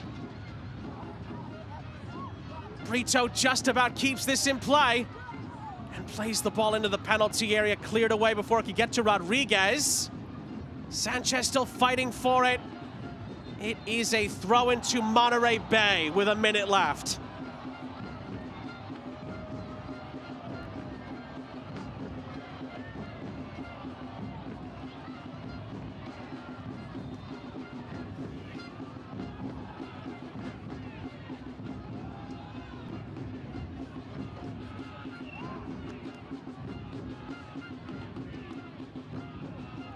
Monterey Bay throw, final seconds here.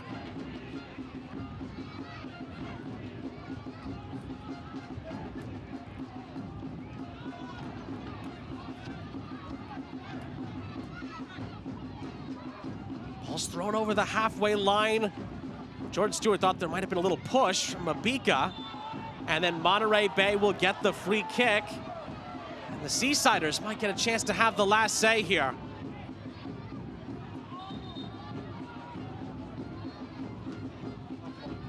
This will be taken just inside the Rhode Island half. A little surprised more light blue shirts aren't being moved forward here. This could be the last act of the game. Lara will take it. Monterey Bay still have a chance to win this game. Not everybody is forward here.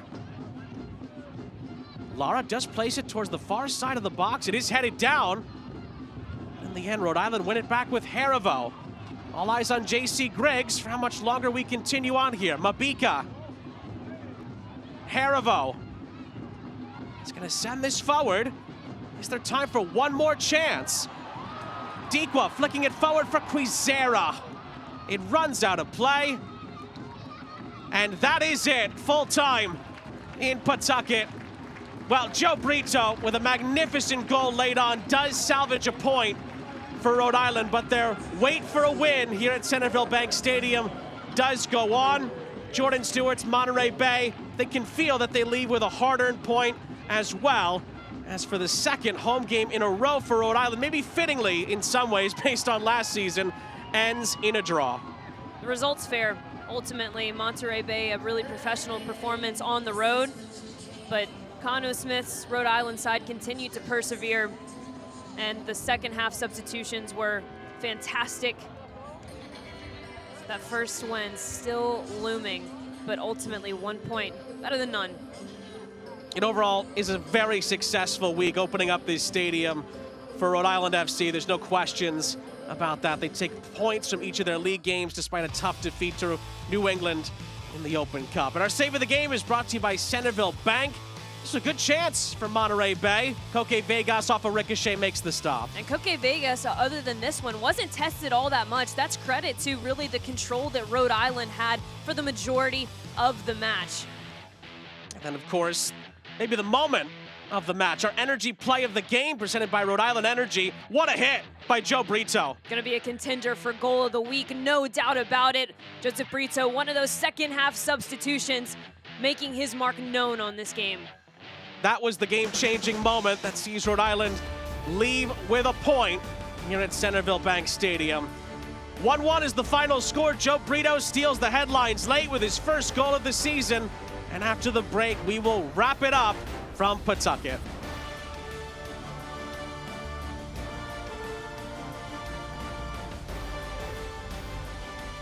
You may think the nicest moments happen once you've arrived at your destination. At Breeze, we think they happen all along the way. Yeah, let me grab that for you. That was so nice. Whether you're kicking back in Breeze Ascent or just enjoying time together in family seating, we take creating nice moments seriously, so you're ready for the rest of the journey ahead. When it's all over, the nicest moment might just be planning your next trip. Breeze. Seriously nice. At Centerville Bank, we're rooting for your progress. From the everyday moments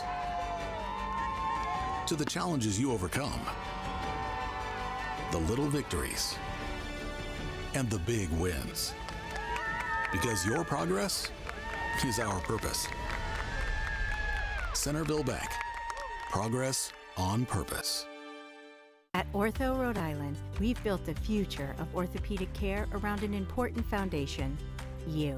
Our experienced surgeons and specialists offer the full spectrum of orthopedic care with leading-edge treatments and technology and a one-of-a-kind patient experience. From diagnosis to outpatient surgery, physical and occupational therapy, acute injury care, and advanced imaging, we make you the cornerstone of innovative care. To learn more or schedule an appointment, visit orthopedicsri.com. Sean St. Jacques, Marion Crowder, our entire crew back here with you to wrap it up here in Pawtucket. Joe Brito salvages a point for Rhode Island with a magnificent goal. And it ends 1-1 in the second ever meeting between Rhode Island and Monterey Bay. Let's jump into the full-time highlights here between these two in Pawtucket. We begin with a really well-worked opening goal from the Seasiders. And it felt like really this was against the run of play. Rhode Island, for the majority of this match, controlled every category, but just a lucky moment, good little deflection. Malongo does well to keep his width, and that's been served on a platter to spoil potentially the day, but that wasn't going to be the end of the story. 30th minute, Noah Fuson nearly gets the equalizer back. This set-piece free kick, trying to tuck it into the near post. Campuzano does well to have it covered. And ultimately, Rhode Island would go into the half down 1-0, but this has been a second half team in terms of the quality of performance. We just haven't seen the final action connect, and there were several sequences that were just moments, misses, touches away from the equal 1-1 goal, but they would have to wait just a bit longer. 4 minutes later, 77, after the onslaught of offensive attack continues. Joseph Brito, second half substitution, right place, right time, and that's an absolute money shot to the top bin. On the volley, he does well to salvage a point for this Rhode Island FC side. What a way to get your first goal of the 2025 USL Championship season. And again, that salvages a point for Rhode Island. It was also their only shot on target of the game. They had 12 shots in total, which shows you the dominance at times in the second half, but they needed a moment of magic to grab a point. Yeah, Connor Smith is going to want to see his side continue to progress in their final third actions. Ultimately, not enough quality in the final action, but you see there that they controlled the majority of this match in terms of possession. Got to give credit to Jordan Stewart's side. Monterey Bay came in here, professional performance, and do well to continue their unbeaten streak. In the end, honors even is the outcome for the second time. This fixture between these two teams after another memorable day in what's been a memorable week for Rhode Island, opening up this wonderful venue that is Centerville Bank Stadium. And after Monterey Bay took the lead, you wondered how this was going to turn out, but the brilliance from Brito salvages a point for RIFC. For Marion Crowder and our entire crew, Sean St. Jacques saying so long from Pawtucket. 1-1 is the final score, thanks to a juggernaut of a goal from Joe Brito. This copyrighted telecast of the United Soccer League cannot be retransmitted, rebroadcast, or reproduced without the express written consent of the United Soccer League.